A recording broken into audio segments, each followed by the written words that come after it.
significant changes, we can be opportunistic at different levels. But again, it's something we have to take seriously, because what we see every winter and what's happening to us on a daily basis, especially in the very dense areas where we don't have the kind of city services that allows us to clean our streets and our curbs at the level that reflects the number of people living there, these plastic bags have been very punitive to our communities. Of course, plastic bags not the only target here. Polystyrene items also coming under the ban. What the heck is polystyrene anyway? How do we identify it? Polystyrene is the material used when you have these, it helps to contain the temperature of food products, and it's very adaptable to different shapes and forms, and they're called clams. It's what you see when you order these fast food products, and they actually seal them, and it contains food, and these are essentially related to styrofoam, but the fact is polystyrene is a material that also doesn't degrade, and it's something that has also been just as punitive. And what we've done, excuse me, in this action is to make sure that the city facilities begin to change the way they perform and not use polystyrene to essentially city functions throughout the city of LA's municipal facilities. So the airport, the harbor, City Hall, the various city government locations. We're trying to ban polystyrene and hopefully build up a process and a method by which we can address that particular impact on our environment. Does that also, that restriction also fall on the vendors, the privately owned vendors at LAX?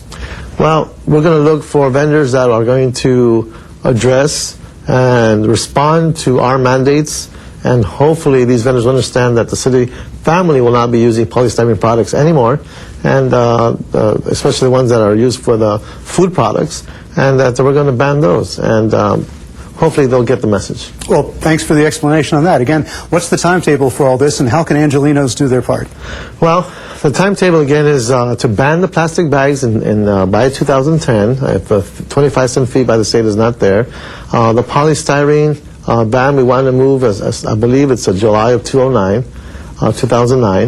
And Angelenos, I mean, if you can have some canvas bags in your car or at your door as you leave to the market, it's a way to start changing how we use plastic bags, minimize its use, and start actually thinking about our grandchildren in terms of how we are treating our environment, and hopefully look at the consequences that are inevitable if we don't change our behavior. So the Angelenos, we have a great opportunity here to start creating those changes, and by doing some very basic things that will have a lasting impact for generations to come. And more people are getting on board. District 1 Council Member, Ed Reyes, thanks for joining us on Council Week in Review. Thank you. It's always a pleasure. Again, the measure to ban the use of all plastic bags in the city by 2010 passed with a unanimous vote. The council also voted to require all city departments to stop purchasing polystyrene food containers beginning next year. Joining us now from the Bureau of Sanitation is Environmental Affairs Officer Karen Koka. Ms. Koka, welcome to Council Week in Review. Well, thank you for inviting me, Jack. How bad is the problem of plastic bags, and is this really the answer? Well, the problem with plastic bags is that they're difficult to recycle. They reach our waterways and they cause a lot of environmental damage, and they don't break down in a landfill. So we had to address it in a severe fashion. We were under the impression that as of a year or so ago, plastic bags were recyclable. What happened with that idea? Well, they are recyclable under certain circumstances, but there's so many of them. The city uses over 2.3 billion bags a year.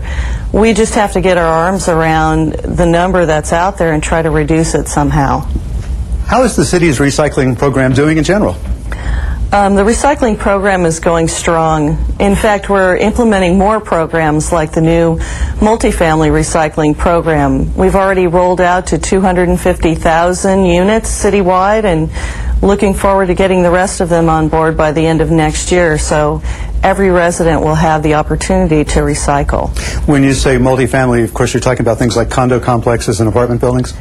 Everyone has the opportunity to recycle right now. All they have to do is give us a call. That's a good point, too. Are you already seeing a reduction in the waste stream, a reduction in what goes into the landfills? I think with the city this large, the reductions take place over time, but we certainly have a lot less trash going to the landfill than we did, say, 10 years ago. What kinds of things are effective in recycling? What sorts of things are actually going into the recycling system? Well, you can still put your plastic bags in the blue bins. There's things like metal and plastic hangers. We take all kinds of plastics. We don't want the consumers to have to think about whether it has a 1 or a 2 or a 4 on the bottom of this plastic item. So we take all metals, all types of paper. We're actually very open in what we take in our recycling system. Obviously, budgets are very tight, as you know. Does recycling save the city any money? Oh, it certainly does, Jack. It saves an enormous amount of money. When we collect material in our black bin, which goes to a landfill, we have to pay to dispose of that, and sometimes a fairly large amount. With recycling, we actually receive revenue for that material that we drop off at a material recovery facility. I always thought that paper cups were recyclable, but now we're hearing that perhaps these styrene foam containers are more recyclable, because you've been telling us now for about the last year or so we should put those into the recycle bin as well. Well, you can certainly put your polystyrene food containers in the blue bins if you rinse them out or knock the food out of them. They can be recycled, and they are made into other products. Sometimes the paper cups, though, they're lined with plastic, and that makes it more difficult to recycle in the recycling system. So you can't always put those in the blue bins. What about hangers? That's a question that I'm sure I'm not the only person that's wondered about. Are they recyclable wire hangers? Yes, you can definitely recycle wire hangers and plastic hangers, broken or not. If you don't have a blue bin available, so you have a business, you can take them to any dry cleaner and they will take them back as well. And maybe give you a little bit of money, as a matter of fact, for taking them back. Well, I certainly hope so. Well, mine does. For example, in general, looking at the 3 bins that most of us have at our homes, what sorts of things are people not doing right, or what sorts of things would you encourage people to do to help the Bureau of Sanitation, to help all of us with our waste problem? Well, I would say making sure that the materials you put in your blue bin at least have the food removed from them. A cleaner stream, we could certainly recover and recycle more. Making sure that you get everything that is recyclable into the blue bin is very important to us. And also donating items that you may want to put in the recycling bin, like clothing, rather than putting them in the blue bin, would be a big help as well. I know that the Clean Water Act, for example, has certain benchmarks year by year that we and other municipalities have to meet. How are we doing in reaching those benchmarks so far?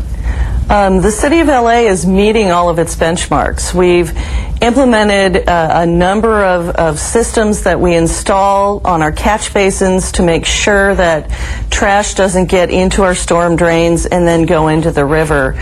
We have hundreds of centers that are certified to take used oil for free so that people have other options rather than pouring them down the drain. And we have extensive outreach and education programs, hopefully to let people know not to put those types of things in the storm drains. And some of the other things that you can't take in your normal waste stream, in the bins, for example, electronic devices, certain kinds of bulbs, things like that. What sorts of things can you not take in the normal bins, and what should people do with them? Well, household electronics, the compact fluorescent lights that are so great for saving energy, and batteries are not allowed to be thrown in your household waste. There's several ways that you can deal with it. The city's working on partnerships with some retailers, like Target, for example, is going to take batteries. We have battery buckets at Jiffy Lube locations. The city also has several safe centers located around the city where you can bring electronics. And as a matter of fact, we have a new program with our residential collection. When you call 311 for a special collection of any kind, we have crews that will pick up electronics at your house separately. So that's a brand new program. Well, that's great to hear. You've just made some news here. I didn't know anything about that. You would just call the Bureau of Sanitation at 311. Yes, Bureau of Sanitation, the 311 number will get you to us, and we will certainly take care of people. Finally, if someone has other questions, or perhaps suppose they have a damaged bin, for example, what should they do about that? I think if you call 311, they will route you to the Bureau of Sanitation hotline, and we will get the new bin to you as soon as possible, as well as let you know about all the other new programs that we're implementing right now. Very good. Environmental Affairs Officer Karen Coker, thanks for joining us on Council Week in Review. Thank you. On Friday, July 25th, the Board of Information Technology Commissioners, BITSI, was in council chambers to be recognized for their work in helping cable providers render customer service. Now, because of a change in regulations, the board has been dissolved. We here at LA City View also wish to thank the commissioners for all their dedication and commitment. LA City View is the government access cable channel for the City of Los Angeles, featuring live coverage of city council meetings and programming about city department services and events. Now, if you have suggestions or comments about any of the programs you see here on Channel 35 or would like to receive a free viewer guide, call our viewer hotline at 213-473-3978. And we invite you to address the Los Angeles City Council on any item on the council agenda, as well as during public comment.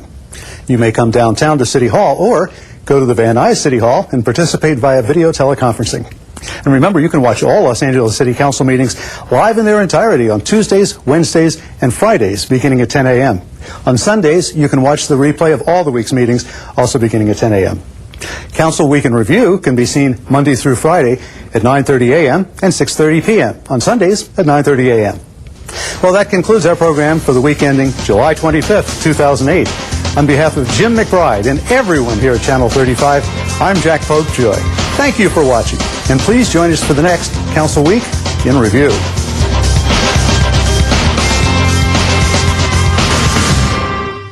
In the city of Los Angeles, when duty calls, the LAPD responds. Hey, John, lower the gun, buddy. John, leave the gun. Working as a team. Go ahead and put the gun down. John, nobody's going to come at you, all right? But I'd feel a whole lot better if you were to lower that gun. To protect and to serve. Why don't you come back here to me, all right? All right, that's good. Walk toward me with your hands up, John. Put your hands up. All units code 466. Thanks for working with me.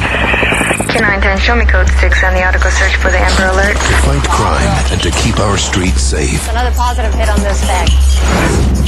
We believe at this time that the vehicle is in our custody. Any available unit to respond to the northeast corner, 7th and Good for the Amber Alert. 6K 253 right. 14X11, show us responding. Circle 2, we're around. This is it. Go.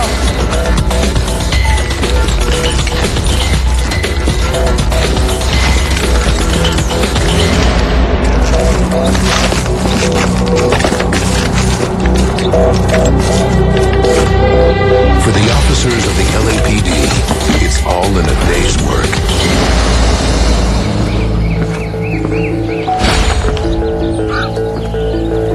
Protecting our families.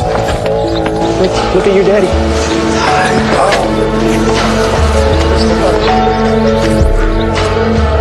They take pride in what they do. Code from the Amber Alert. Missing child found and returned to parent. Suspect in custody. LAPD is hiring. Become a part of the team.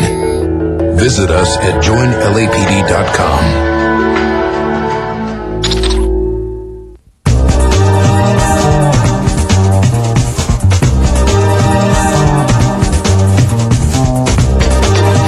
LA City View Channel 35. Your city, your channel.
Good morning. This is a meeting of the Los Angeles City Council. Today is Tuesday, July 29th. The City Council meets Tuesdays, Wednesdays, and Fridays at 10 o'clock.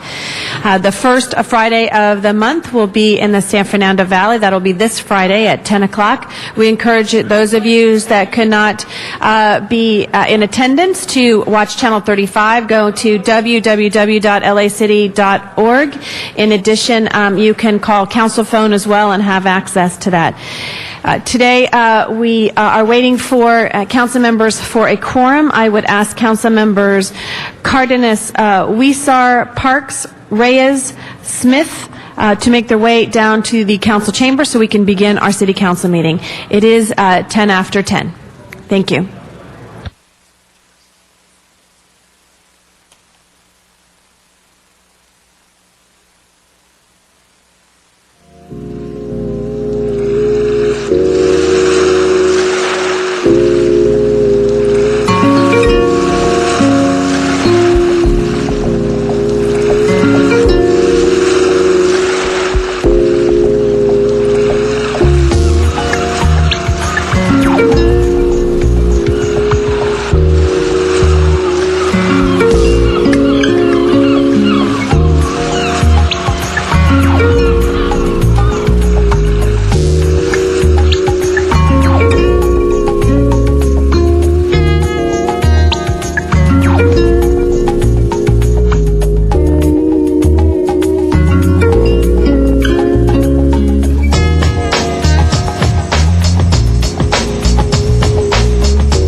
Council members Labange, Parks, Perry, Reyes, Rosendahl, Weiss, Wesson, and Zine. If we could ask Mr. Huizar and Mr. Smith to please make their way down to the council chambers so we can begin our council meeting. Again, Mr. Smith and Mr. Huizar.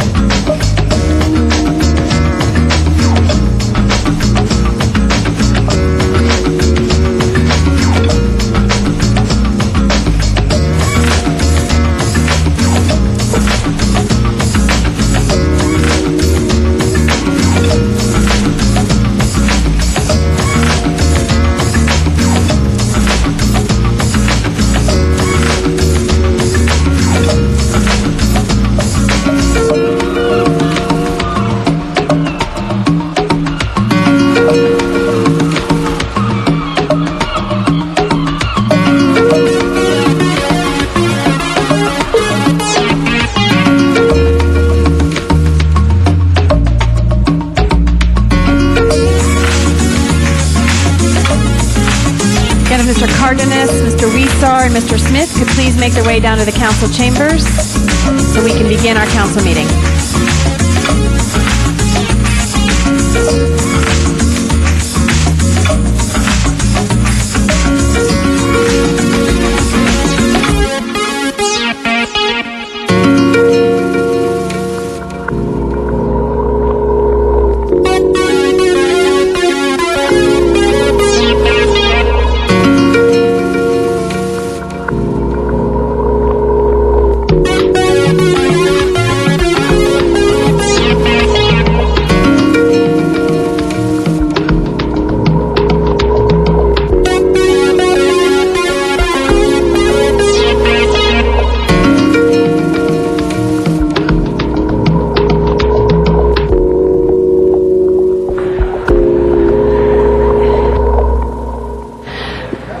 Mr. Clerk, please call the roll. Alarcon, Cardenas, Gruel, Hahn, Weezer, Labange, Parks, Perry, Reyes, Rosendahl, Smith, Weiss, Westenstein, Garcetti. 10 members present and a quorum, Madam President. Thank you very much, Mr. Clerk. First order of business. Approval of the minutes. Mr. Reyes moves. Ms. Perry seconds.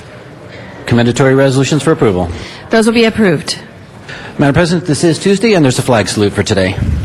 Yes. If I could ask Ms. Perry, would you like to do the flag salute today? Ms. Perry, would you like to do the flag salute today? Sure. Thank you. Would you all please rise, place your right hand over your heart, and begin. I pledge allegiance to the flag of the United States of America and to the republic for which it stands, one nation, under God, indivisible, with liberty and justice for all. Thank you, Ms. Perry. Mr. Clerk? Item 1 is an ordinance notice for public hearing, and there is a card on that matter. That item will be called special. Talking about the land use law. Item 2 is the Century City Property and Business Improvement District notice for public hearing. There is a request to open the public hearing and continue the matter to August 5th. That will be the order. Items 3 through 6 are street lighting district items, notice for public hearing. Council should continue the hearings and present the ordinances on August 15th. That will be the order. Items 7 through 11 are street lighting district ordinances, notice for public hearing. Council should have 12 members. Do you wish to hold those on the desk? Yes, we will hold that on the desk. Item 12 is the Chinatown Business Improvement District notice for public hearing. Council should open and close the public hearing and then hold the matter on the desk until the clerk tabulates the ballots. That will be the order. Item 13 is a building and safety lien notice for public hearing, and there is a request to continue that matter to September 10th. I'm sorry, which item was that? Item 13. 13. That will be continued. Items 14 through 32 are items for which public hearings have been held. On item 16, the city clerk reports that the tabulated value of the opposing ballots cast does not exceed the value of the supporting ballots cast. Therefore, the assessment can be confirmed at this time. Thank you. Ms. Perry would like to call item 14 special. Any other specials, colleagues? Mr. Parks? 17. Okay. Any other specials, colleagues? They changing their route? The other specials? Yeah. If not, Madam Clerk, please call the roll on the remaining items. Madam President, do you wish to hold items 15 and 16? Those are ordinances. Yes, we will hold those on the desk.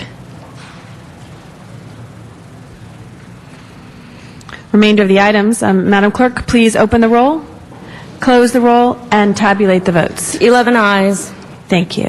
Next items. Items 33 through 43 are items for which public hearings have not been held. 10 votes are required for consideration. Thank you. Those 33 through 43, we do have cards, it looks like, on items 35, 38, 41, and 43. Madam President, I do believe there's a card on 39. 39, that's been added. Thank you. Colleagues, any other specials? Mr. Parks? We have a special on 42 and ask that we take it out of order because we have family members here on that item. Okay. Thank you. Any other specials, colleagues? If not, Madam Clerk, please open the roll on the remaining items, close the roll, and tabulate the votes. 11 ayes. Thank you. Next item. On the supplemental agenda, items 44 through 47 are items for which public hearings have not been held. 10 votes are required for consideration. Yes, and I do know that we want to continue item 44 until tomorrow, so that will be continued. And we do have cards on item number 47. Any other specials, colleagues? If not, Madam Clerk, please open the roll, close the roll, and tabulate the votes. 11 ayes. Thank you. That item, those items have been approved. Next item. Madam President, that would take council back to public comment. Mr. Parks, do you want to hear your item now or after public comment? After public comment, the family just arrived, so give us a chance for them to fill out their card. Okay. We'll go to public comment. I'd like to ask the following individuals to be ready for coming to the podium. Lucy Caruso, Yukio Satomura, and Zuma Dog, followed by Ann Lucky. Lucy Caruso.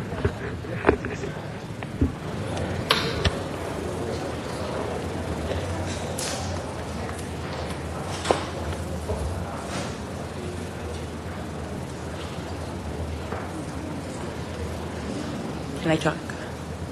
Ms. Caruso. Hi, thank you. It's about the Metro Red Line and parking, and I was wondering, when you go to the Red Line, where do you park your car? Because right now there's like all these apartment complexes there, and maybe because I'm used to the Midwest, I would drive and then I go park my car at the Red Line, or in your case, it's a Red Line. Oh, we can't hear you. Okay. I thought I was scared. All right. I'm from the Midwest. Okay, so it's different thinking. Okay. So when I would ride a Metro line, I'd usually drive and park my car at this line. And so out here, where would I park my car to hop on your train to get to like Union Station, maybe to go to the Gold Line? Because right now I don't see this parking. And it's different because back home you would have a city sticker on your car and you would put $1 in a slot because to park your car is kind of a service fee because you're bringing your sales tax somewhere else. Kinda. And if you don't pay these things, you get fines. And what's the difference? Like, is Metro all over, or is Metro different in different cities? Thank you. Yeah, the Metro is the MTA, and they are the ones who manage the subway system there and the parking, and it has been an ongoing problem in trying to have enough parking at those two locations. Mr. LeBon? And Art Henry is a great man with the MTA. He could help you. Raise your hand, Art. Okay. Young lady, go over there and see Art. Thank you. Yukiya Satomura? Yukiya Satomura? Mr. Satomura?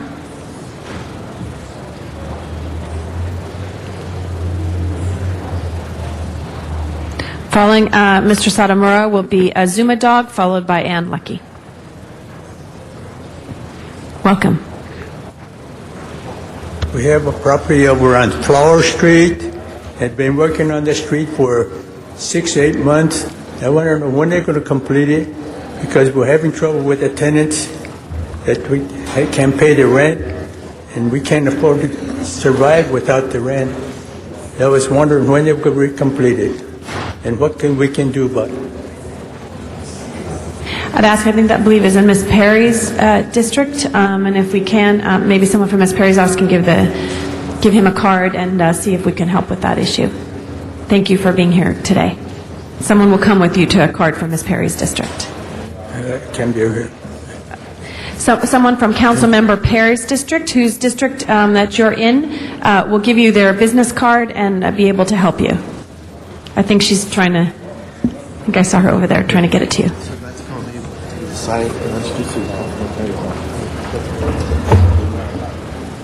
Thank you, Mr. Reyes.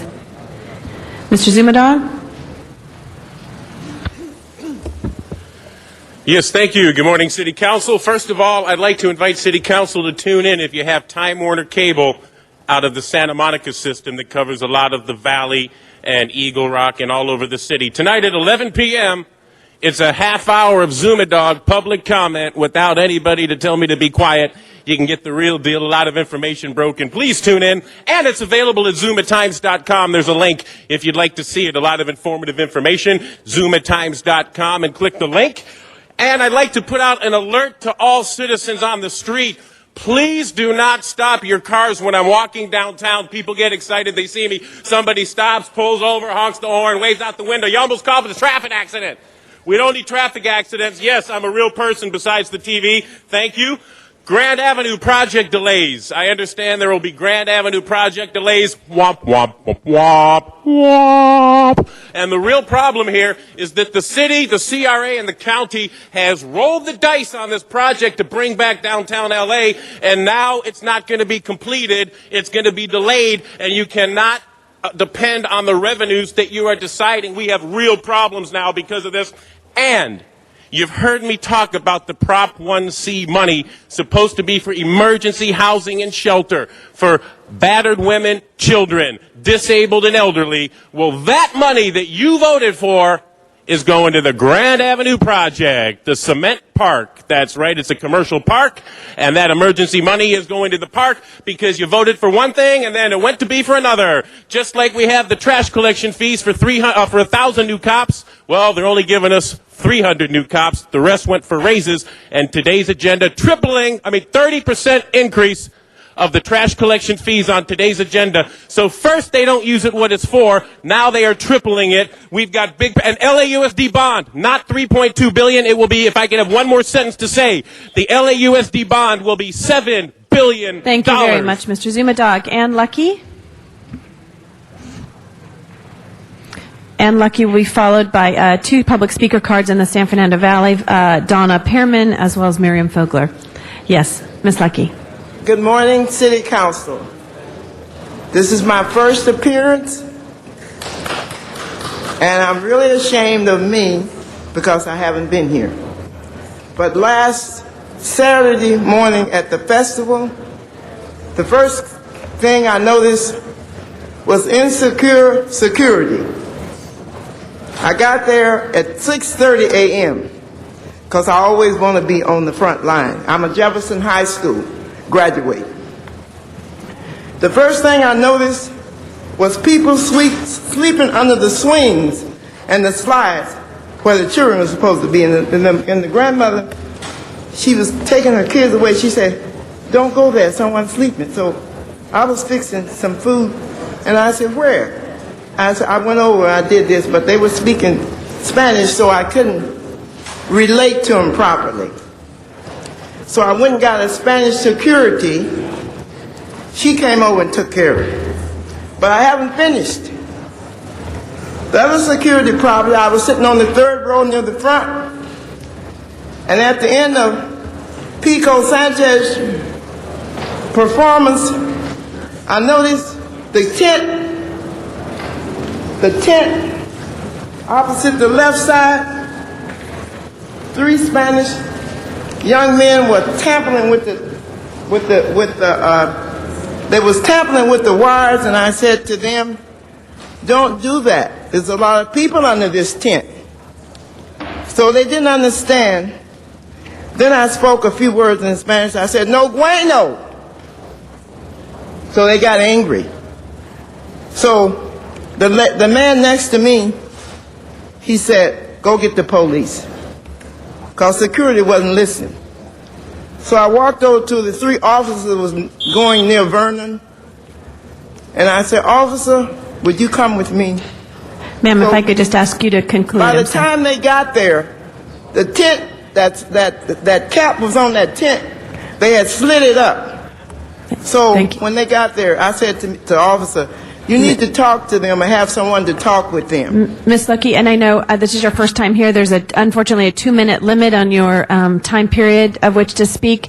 Can you tell me which district that was in, and we can have someone from the district? Okay. Yes, Ms. Labange. Miss Perry's district. Okay. I understand Thank that. you. So maybe Miss Perry is working on another item. Maybe I could help. Yes. I think her staff is here, Mr. Labange. Ms. Perry's staff is. Mr. Labange, Ms. Perry's staff is here. I think they're going to go talk to her. Thank you. We'll go out to Donna Pearman, followed by Miriam Fogler. Right. Okay, anyway, this is Donna Pearman. People, please don't do the city, please folks, do not vote for any bonds. Don't be the city tax spender. It makes property taxes go up, way up. It's the reason there's so much home foreclosures. It's the reason why rents are so high.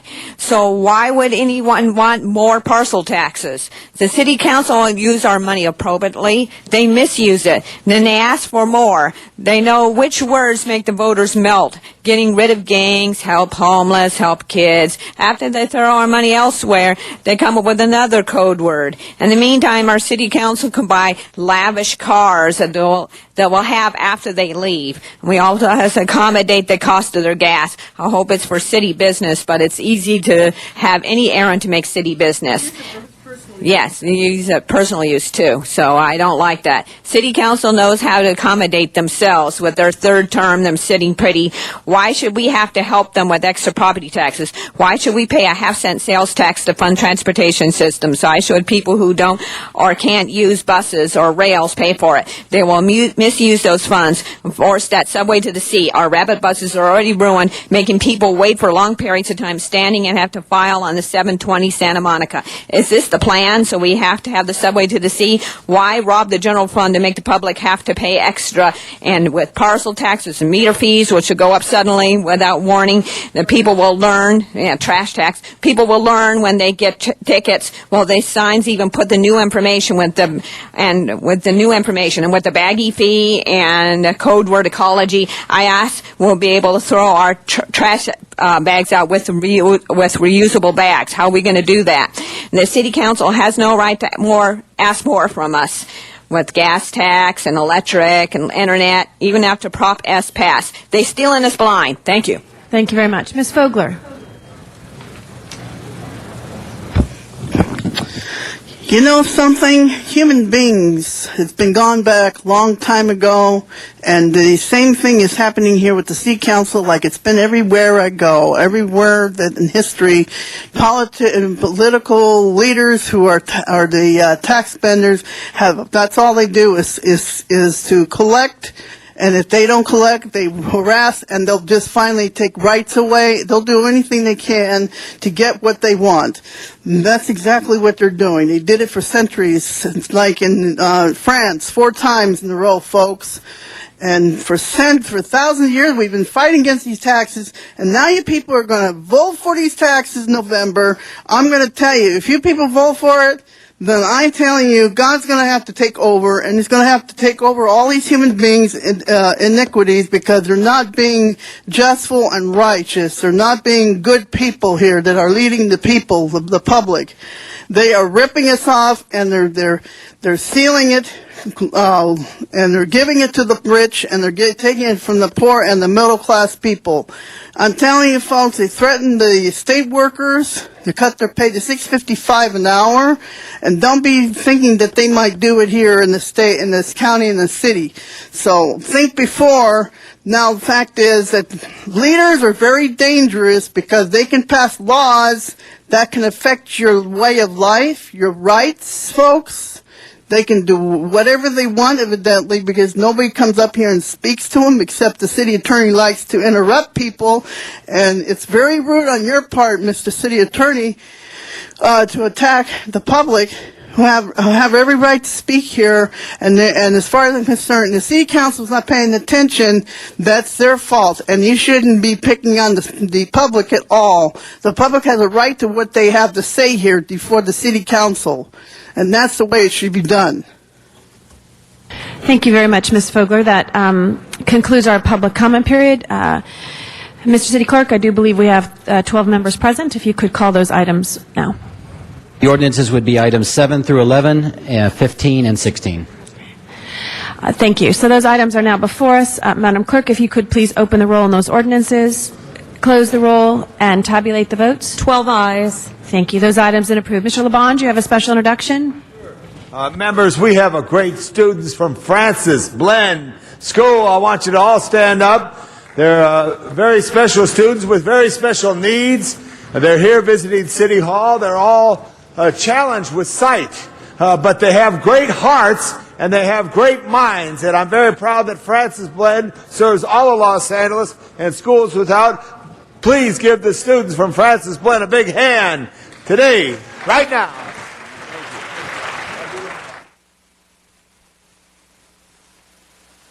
Thank you very much, Mr. LeBonge. I know Mr. Parks wanted to have his presentation. I know he'll be back in a moment. We're going to go to item number 35. Mr. Zumadog on item number 35.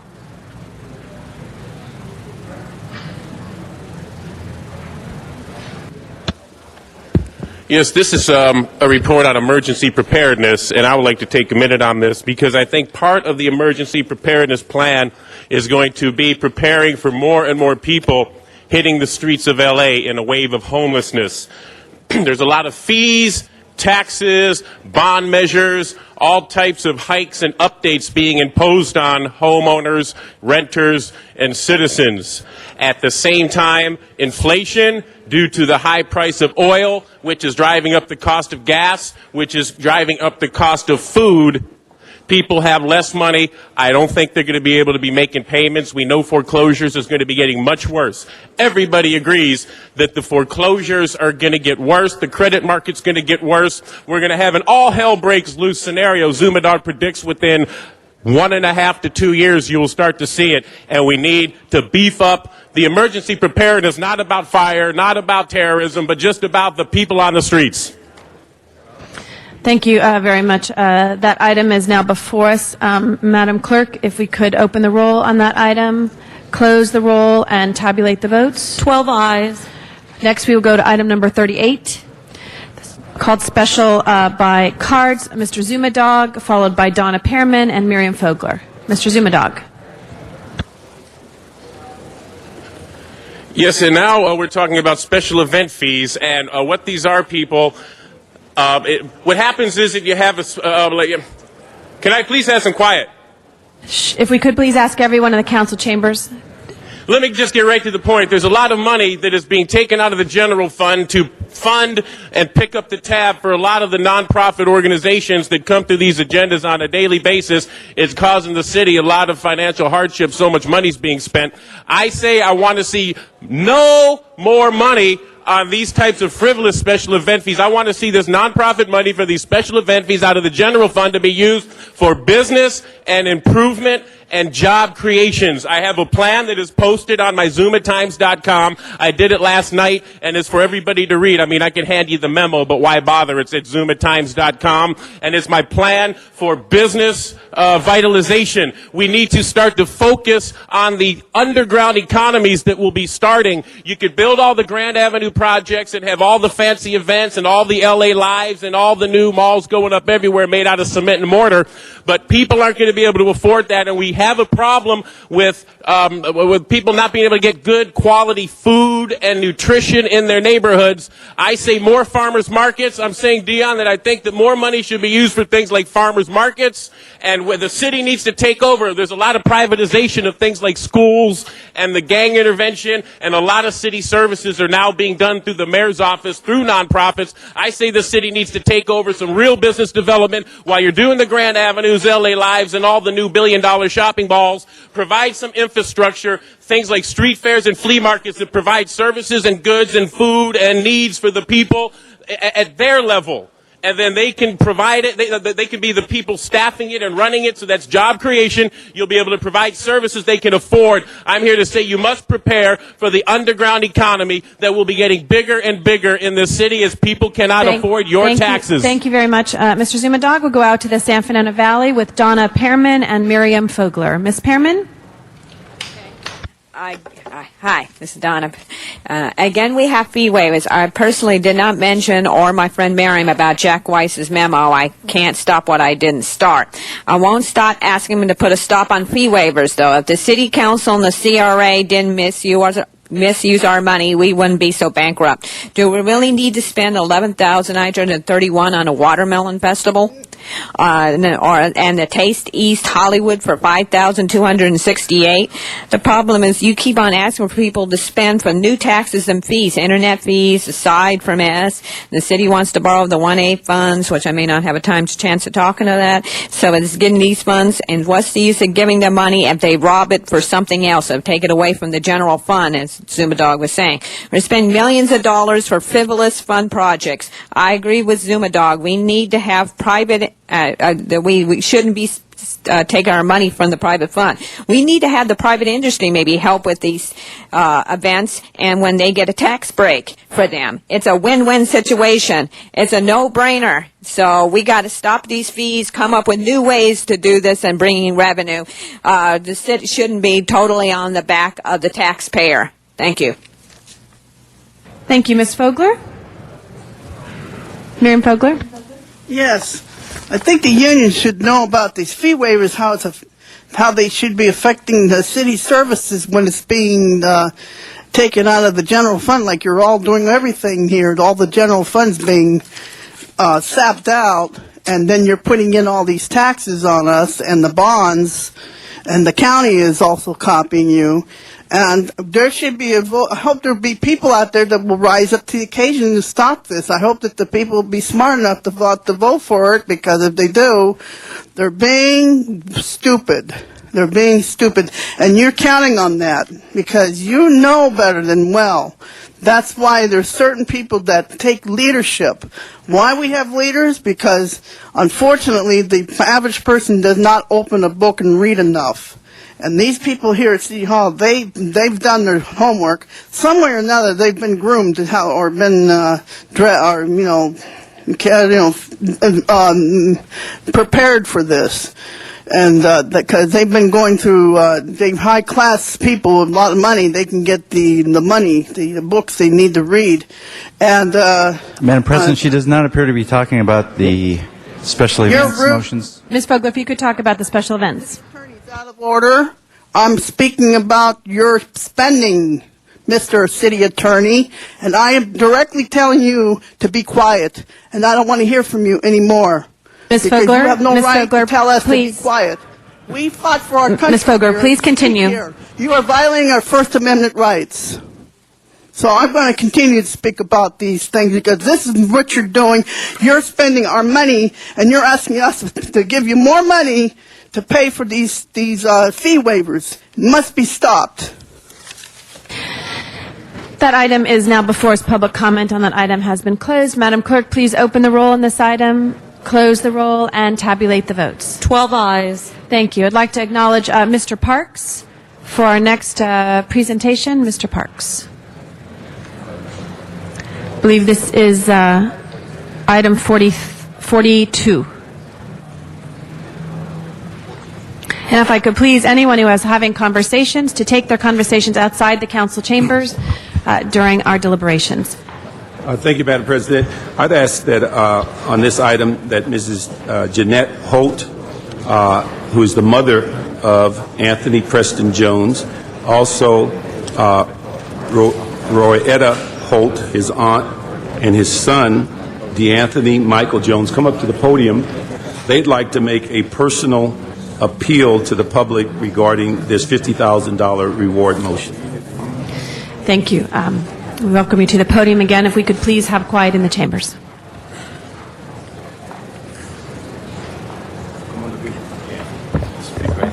Just speak into the mic. Take your time. Hello, my name is Jeanette Holt. I lost my son April 1st, 2007. I'm here to make a plea to the public for someone to please come forward for the murder of my son. I know someone out there has seen it or heard something, so please come forward. That was my only son. That's all I had, and he's gone. I have nothing else. He left me my grandson here, DeAnthony Jones, and it's just us two, we together. But I need to closure. I need someone to come forward.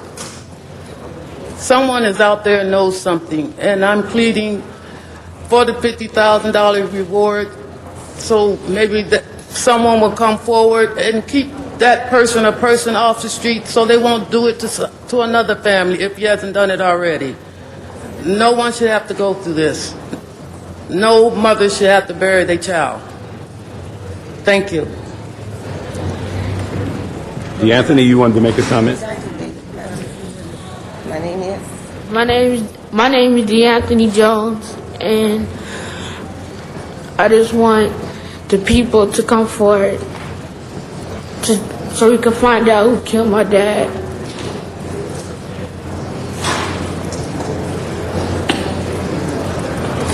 Good morning to each of you. My name is Royetta Holt. I'm the sister to Jeanette Holt. I'm the aunt to Anthony Jones and the great aunt to, we call him Ziggy. Our hearts are broken. Our home is in shadows. But we're pleading with you the councilman and the council here that you would approve the award so that maybe, just maybe, someone will come forward. As my sister iterated, they know, they sing. There's somebody there. There's somebody out there. If you could please honor us with the approval of this award.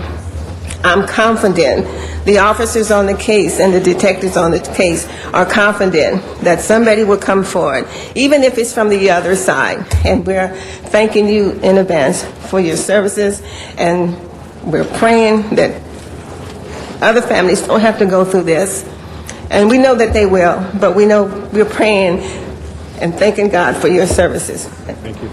Colleagues, this case involves on April 1st, 2007, at approximately 2:15 a.m., Anthony Preston Jones was standing in an alley adjacent to 4407 Santo Tomas Drive when he was confronted by a male suspect who fired multiple shots at him. Mr. Jones was struck several times and died as a result of his injuries. The suspect subsequently fled the scene in a late model compact sedan.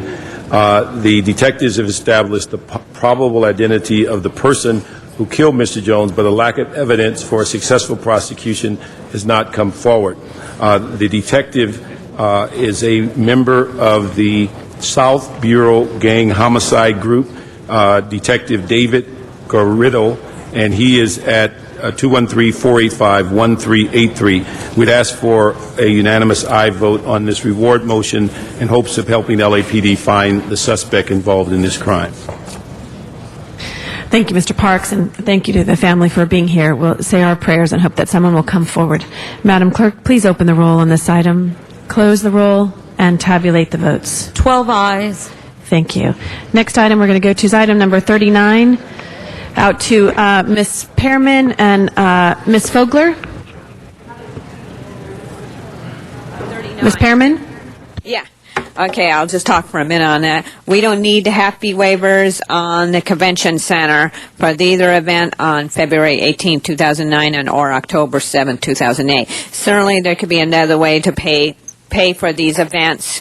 I think that there should be another way that the colleges or private industry should be able to go over here and they would get recognition, and they can pay for these events, and then they would, as I said, people would find out who they are and get recognition and maybe tax breaks. Donations, we can also do it from donations for people who believe that these colleges should be able to get it. I'm certainly there's a lot of people out there that would pay for this small event, so we shouldn't have to do it this way. This is the wrong way to do it. Thank you. Thank you. Ms. Fogler? Yeah, I want to just take 1 minute. Okay, so I wanted to let you know that these fee waivers, these convention center, the colleges, and my daughter, I'm getting ready for college. I like to see that this is going to be done through the colleges instead of through the city having to have us with the bill for this.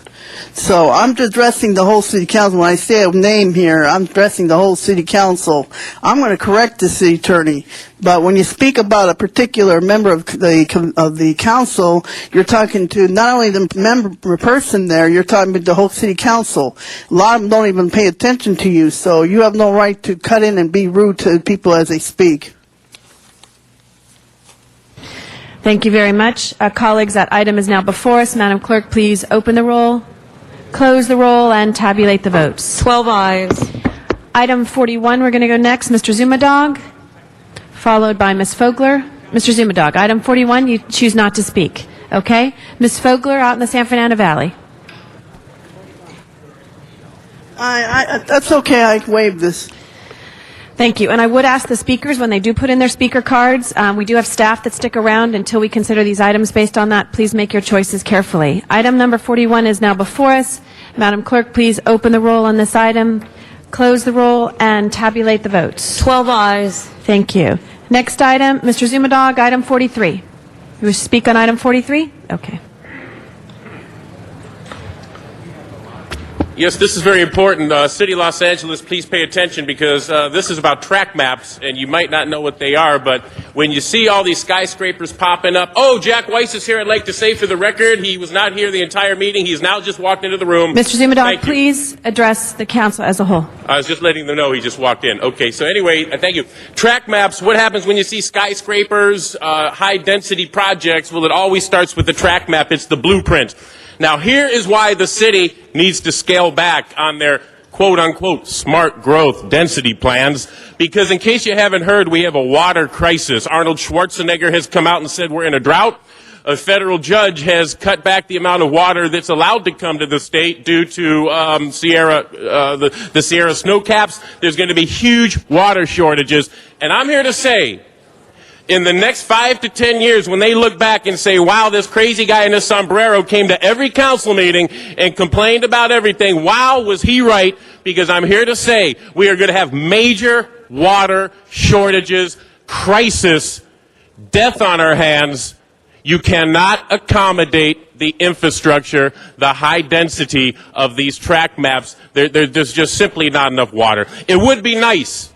It would be nice if the city could just build and build and build and build and build for the millions and millions and millions of people coming to the country. We can't accommodate every person coming to this country because of water. If you can invent some dehydrated water, then I'd say approve away, people. It's bad enough that we don't have enough room on the streets with traffic. By the way, traffic, the second biggest problem next to the fact that we don't have water. The streets are going to be so crowded, and you don't have the mass transit, you don't have the streets built yet, you don't have the subways, you don't have the infrastructure, you don't have the rooms on the road. Say no to these track maps. Thank you. That item is now before us. Madam Clerk, please open the roll on item number 43, close the roll, and tabulate the votes. 12 ayes. Mr. Zumudog, that was your last 2 minutes. So item 44 and item 47 are now before us. Madam Clerk, please open the roll, close the roll, and tabulate the votes. 12 ayes. Thank you. Next item, I believe we'll go back to item number 1. Mr. Clerk, was that the first item, right? Okay, we'll go back to item number 1.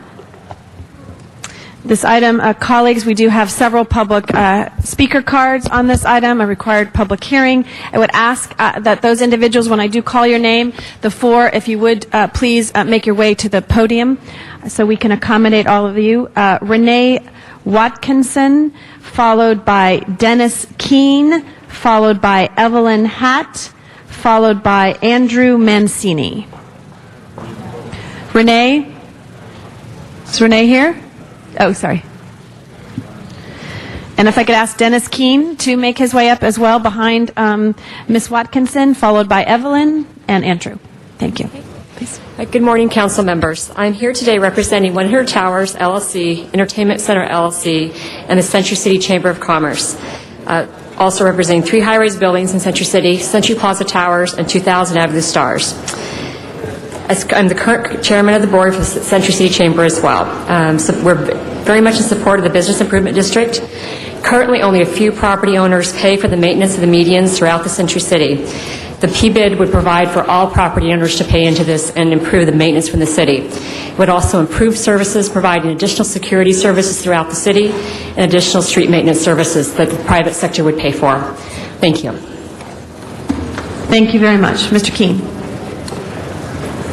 Excuse me, I did not hear my name mentioned on item number 1. We're just going with 4 people at a time, and when you'll get to your name. No, but I did not hear you call it off. Yes, I called Dennis Keene, followed by Evelyn Hatt, followed by Andrew Mancini, and then I will call subsequent names. There is no Jack Griesdorn on any one of those. I'm going to continue item number 1. Okay, we'll continue to call names after these first 4. Mr. Keene? My name is Dennis Keene. I live in the Atwater section of Los Angeles, Council District number 13. I'm a bit disappointed that my councilman is not here. I'm also a bit disappointed that those who are here don't appear to be paying attention, so I don't know that these public hearings do much good. Their minds are already made up. With regard to this trash fee increase, I do not believe that this increase should be enacted. This increase totals an annual of $350 over the rate which is enforced through June of this year. Prop 13 is blamed for the city struggling at this time. I went through my bills for the past year and found that city taxes and fees that were applied to my phone, cable, natural gas, sewer service charge, solid resources, electric and cell phone bills totaled $639, which is almost equal to my property tax of $674. These are fees and taxes that were not enforced prior to Prop 13. I own a duplex. I live in one unit and my son lives in the other. If this is enacted, my property will contribute $871.68 to the city in trash fees alone, well over my property tax.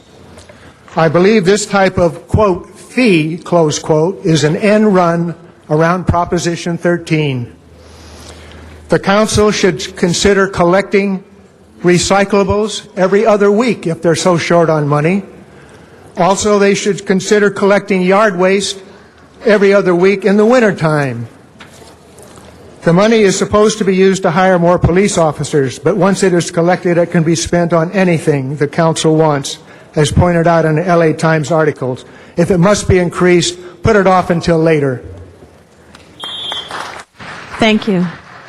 Evelyn Hatt, followed by Andrew Mancini, followed by James Odling and Eric Chomberg. Good morning. The trash fees are getting way out of hand, and I know there's some ways you can cut down on expenses. For example, I received 2 notices. I'd kind of like to know why I'm getting 2 notices. I'm not the only person. I've checked with my neighbors, and they do too. And other times when they've increased that, I've also gotten 2. So maybe a minor expense, but it's one way of cutting down. The other thing is, one size doesn't fit all. I don't put my trash out every week. Maybe once a month I might do it, or every 3 weeks. I don't think I should be paying the same as a large household that puts it out and has a whole lot of trash. The other thing, the notices were totally misrepresented. They said they want to increase or absorb the cost of picking up the trash, when part of the fee is going to hire police officers. So they really should be more honest in what they're collecting and what you're putting in your notice.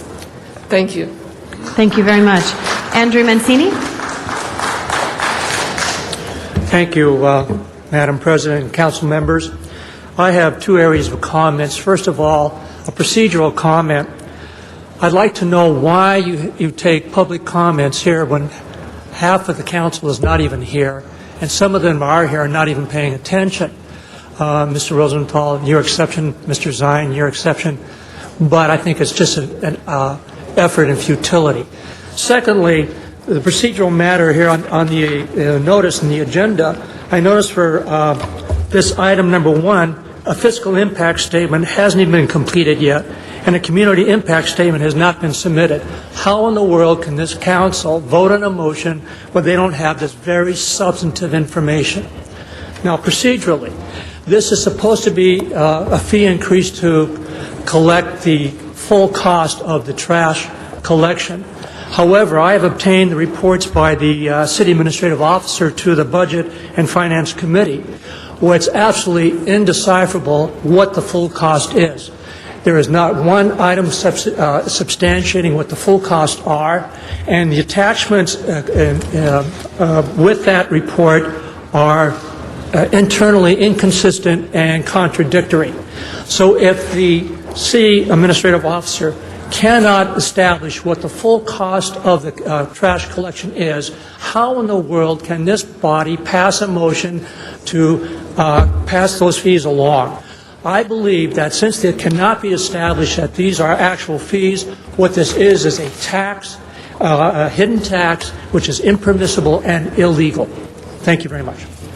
Thank you, Mr. Mancini. James Odling, followed by Eric Chomberg, followed by Joan Edwards, followed by Jack Griestorn. I want to join the chorus of people speaking against this measure.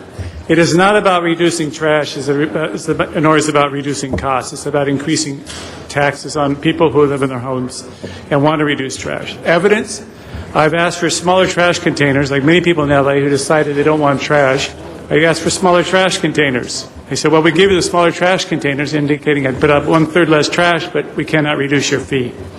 Another part about this thing is that this measure, it's really an injustice. If you look at the fee change, I, who lives in a single-family dwelling, will have my fee increased by 38%. Those who live in apartments who can afford it less and will have the fee will be passed on to my landlord, the increase for them is 41%. So please, I encourage the City Council, especially my councilman, we sought to vote against this measure. Thank you. Thank you. Eric Chomberg.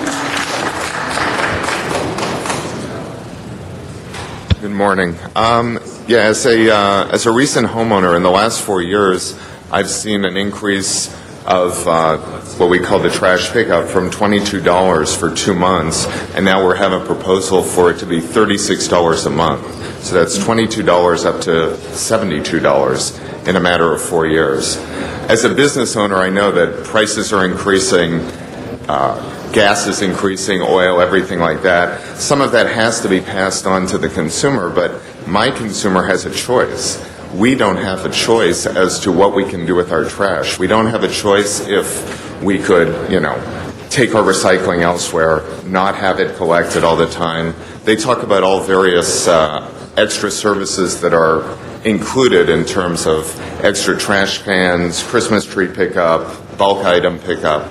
Some of those things might be changed instead of being free constantly to a fee-based system again. So it just kind of feels like we're in a situation where, we're just being told that this is where the increase is, and we've got to take time out of our day and out of our work days to come down here and try and make a point. And so I'm just trying to make mine. Thank you. Thank you. Joan Edwards, followed by Jack Griesendorm, followed by Lucy Caruso. Joan? Is Joan here?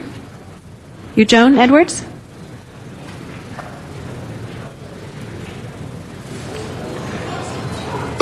Good morning. Good morning. I'm here about the trash collection tax. I'm here about the trash collection tax. I live in a duplex, and I've lived in this duplex for over 40 years. My sister and I first had it as a joint place, but now my sister passed away, and I'm just there alone by myself. I only have Social Security, which is not a lot of money, and also I'm not a well person. I have breast cancer. I'm terminally ill. And do you have any recourse for people like me or me? I'd like to know that.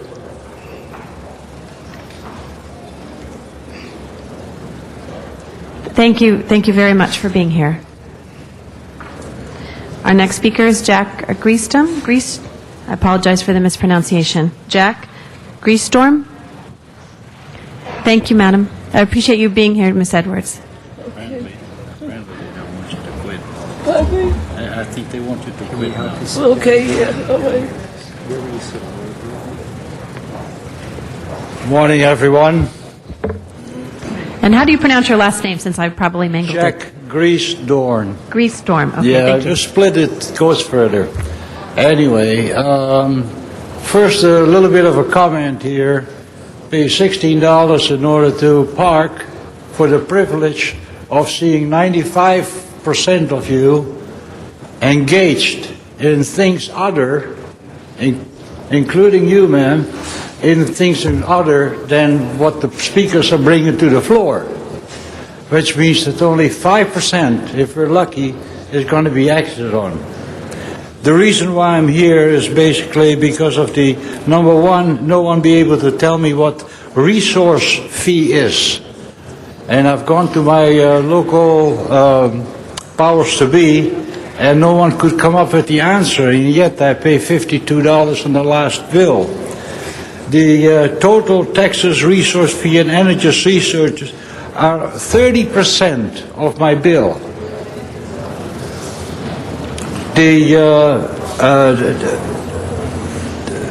The situation with the garbage is that last year, there was a big write-up about the fact this is the first year that we're making money out of garbage. Now we're getting increases. One of the reasons why you may have slacked off is because people don't use the bins for the correct items. If you don't put the glass in the blue or the can, and if you don't stick with the green to the green, then of course you get less efficient pickup. It ticks me off when people just don't listen to you. This has been a waste of time. You all get paid to be here, but you just don't deserve it. Our next speaker is Lucy Caruso, followed by Marilyn Donad, followed, we'll go out to the San Fernando Valley, Carolyn Demagirian, followed by Barbara Rausch. Lucy Caruso? Ms. Caruso.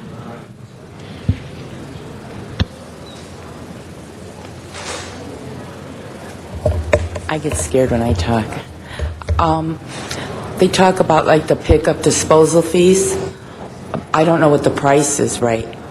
But I would look like comparables with other, because you're a second city now, and like what are comparables to other cities and what their pickups are. Thank you. Thank you, Ms. Caruso. Marilyn? Marilyn, and then we'll go out to Carol Demagirian out in the San Fernando Valley. Marilyn. Yes, I'm not speaking for or against, but in behalf of low-income people, as has been mentioned, living on $8,000 to $1,000 a month, you pinch every little penny. If the gas goes up, you start riding a bicycle or taking the bus. If you don't have internet, you don't have cable, you do everything to keep everything down so you can make it. And when suddenly this fee showed up, I really appreciate all the council people's attention. When this fee showed up, I had to start going to a food bank because there was nowhere to go. I called everywhere. Could I stop my service? As they said, I only have one bag that I put out once a month. One bag a week I put out once a month. So although I do want to tell everybody, since we're on TV, when I did call around, they did say that if you're 62 or over, they do have a program for the resource fee to go down for you. But if you're low income and not 62 yet, you still have to deal with this. And so, it just doesn't give you a way to, you're not even allowed to cancel it. My neighbor said I could put my one bag of garbage in her thing, but you can't cancel it. So there's no way to get out of this fee. And I didn't buy my house in the 50s, so I have to save up on this income $4,000 a year for my property tax. So how can I do that and have this bigger fee? So what I'm asking for you is to, if you do have to raise the fee or even this existing fee, that you either have something built in to adjust the fee for low-income people or for single people that have less use, according to the number of people in the homes, or allow an option of canceling the service completely. Thank you very much. Thank you very much. We'll go out to the San Fernando Valley for, Carolyn Demagirian? Magrian? Yes. It's Carolyn Demersion. Thank you very much. My apologies. Not a problem. It happens all the time. This is the first time I've ever been to a city council meeting. My faith in politics doesn't exist anymore for a whole lot of reasons that we won't go into now. And in watching this city council meeting, I have a feeling it's going to be the last one I attend. I don't understand why everything is completely unanimously a yes. The only thing fixed on this planet, it seems, is my income. I am not alone, and I certainly commend all of the other citizens who have done their homework and did their research with their figures. But the increase is so enormous. It's not just a matter of a couple of dollars per household because we have to have some way of making ends meet. The city gets money from the recycling that we give them. They get upset if other people come by and go dumpster diving in the blue bins. They make money off of the compost from the green recycling, and now they're talking about increasing us at this enormous percentage. And I have a feeling that it's going to be a blanket yes from everybody on the council again, based on what I've seen so far.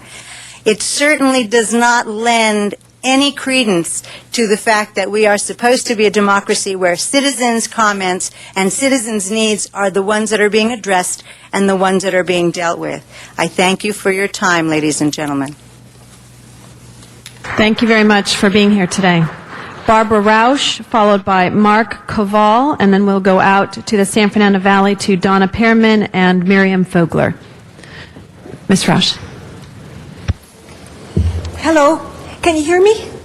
Yeah, because I don't have such a good voice. All right, I'm Barbara Rausch, and hi.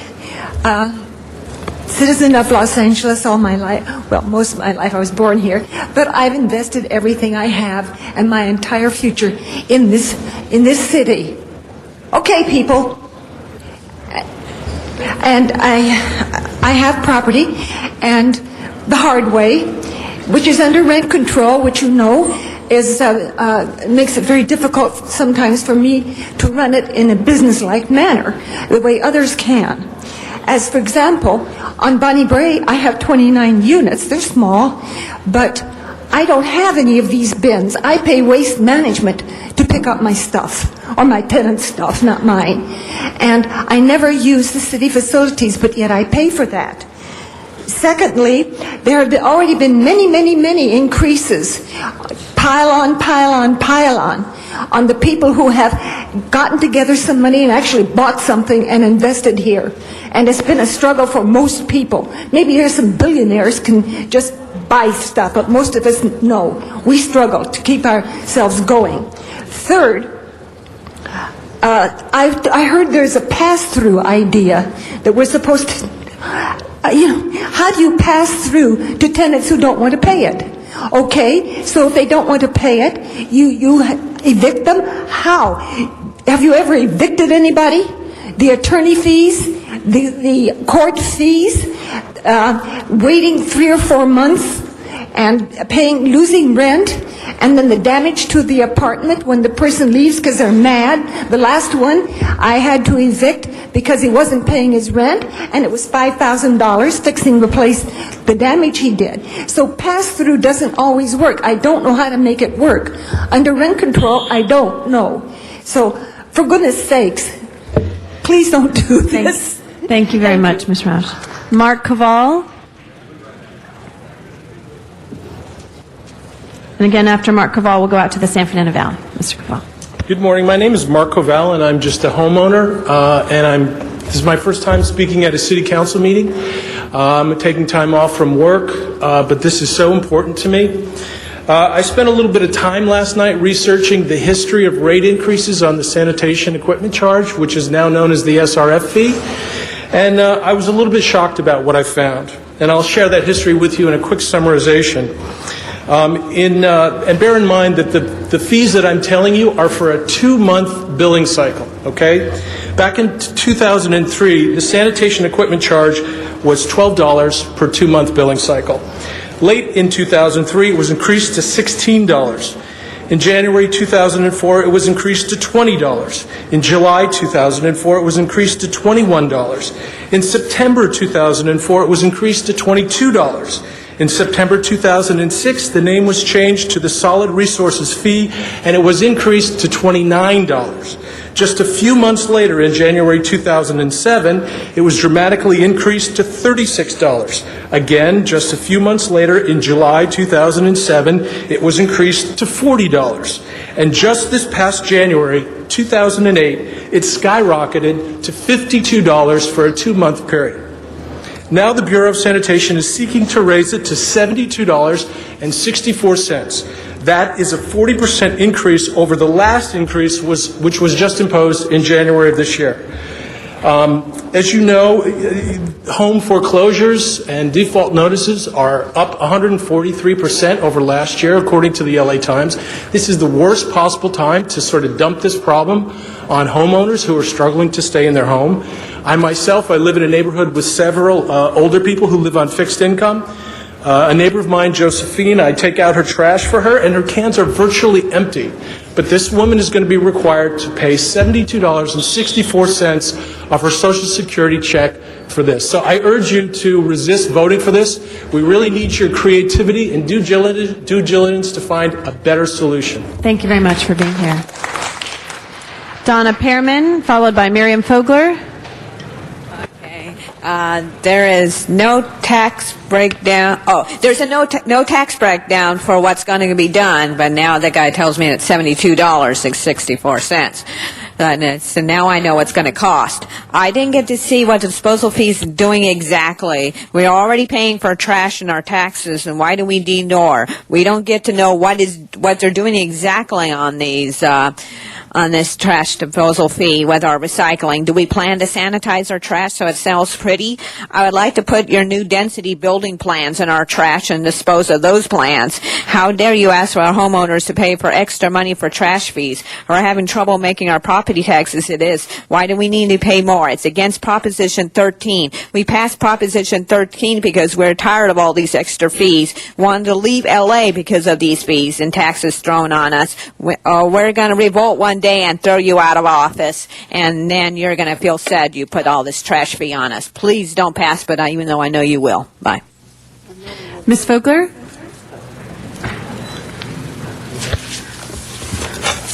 God is going to have to intercede and take over, because evidently human beings here don't know how to conduct businesses here and officiate city council meetings.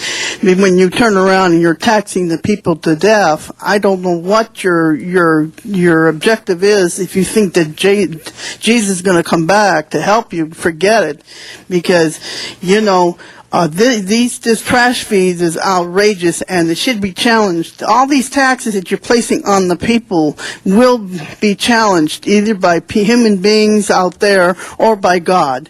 You're not going to get away with this criminal and evil acts that you're portraying on the public, and then they think you're fooling them. Hopefully that they'll wake up after they've been fooled once, but you can't fool them all the time. But you can't fool me ever, because I know what you're all up to. You've been doing this for centuries, the same old adage. Be damned with the public, and the heck with them. We get what we want. Screw them, and that's all that matters, is what we can get for ourselves, to run for office and get our own loot, our own cars, our own whatever. We get what we want, but the heck with the rest of the public. That's what this sounds like to me. And, this is a ripoff, what you're doing. When you pick up all the recycles, I knew this was going to happen when they started with these cans years ago. I knew that this was an open the door thing, just like the parcel tax, just like Prop S. All these taxes are opening the door, and the anti-gang tax is another one. All of them are a trick. People do not fall for it. Don't be fooled by these intellects who think that they're going to walk all over you. Please don't let them do it. Thank you. Thank you very much. The last three speakers, Leslie George, followed by Arnold Sachs, followed by William Morrison. Leslie George? Thank you. Mr. Sachs, you're next. Hello. Yeah, I'm trying to make a statement that this proposed sanitation fee cannot be a fair assessment of the individual family usage due to the fact that the income level of a lot of the lot sizes or the square footage of a home will automatically show you that they have an ability to pay more for the garbage that they're putting out as waste. All right. So those who can afford it will produce more waste in general. If this is actually about the waste, and not an attempt to get around putting out new taxes, then you need to do a check on the family residences in order to see who's ordering those extra containers. I've got photographs here of the Hills of Brentwood. People are putting out trash containers on a weekly basis, 23, 10, 13. So obviously they can afford to put out the garbage that we're being asked to subsidize because of the people who basically, like the lady who spoke before, she puts out a half a container or a third of a container, maybe one full container per month. None of this is fair for her average to be based placed based on the garbage of other individuals. So another thing about the garbage is that it's not a metered service. If you use more electricity, you pay for more electricity. You use more water, you get charged on a tier basis for the water that you abuse. This fee that you are assessing on individuals has no solid basis per individual. And as the guy spoke before, you really haven't researched it enough to know exactly what a person is putting out as garbage. A person with a 15,000 square foot lot is going to put out a lot of green waste on a weekly basis. A person with a 5,000 square foot lot is going to put out a third of that or less. And that's basically where I'm trying to propose that if you do make these changes, you make it based on the facts and not an estimation. And if you, if you don't want to make people feel like they're being strong-armed by this particular process, please do it fairly. Thank you very much. I appreciate it. Mr. Sachs, followed by William Morrison. It's good morning, Arnold Sachs. Thank you very much. It's incredible how arrogant the city council can be. I don't believe the ink is dried on the actions that took place regarding the mayor's call to raise the city's trash fees, tripling them, and now the council is back to the public asking for more fees for trash. So let's look at some of the recent editorials that have come out in the newspaper. This one says a deceitful ploy. LA City Hall's misuse of trash fees funds breaks no laws, only promises. Then there was the acts regarding the bogus billboard ban. Loophole loopiness. Give them more money. And then the auditor's explanation regarding the trash fees that were supposed to go for new police and end up going for salaries. I'd also like to point out at one of the South Bay City Council of Governments, which is a COG, there was an item that they brought before their agenda regarding trash to be hauled to San Diego County because the landfills are will be filled, and within 5 years the fees to go to San Diego will be tripled. But they're going to look at that within 5 years. And finally, regarding trash fees and what's collected, let's not forget that there's a new partnership between the city and the county regarding the Sunshine Canyon landfill, and the fact that the county's math does not account for 6,600 tons of trash a week, which means it's being deposited for free and no fees are being collected. When you figure that out, that comes to over 5 years of trash not having any fees called for. And here's the city in a new partnership looking to raise fees. Don't shake your head, Councilman Smith. It's on their agenda. Mr. Sachs, their agenda. Mr. Sachs, please address the council as a whole. Mr. Morrison, your time's up, Mr. Sachs.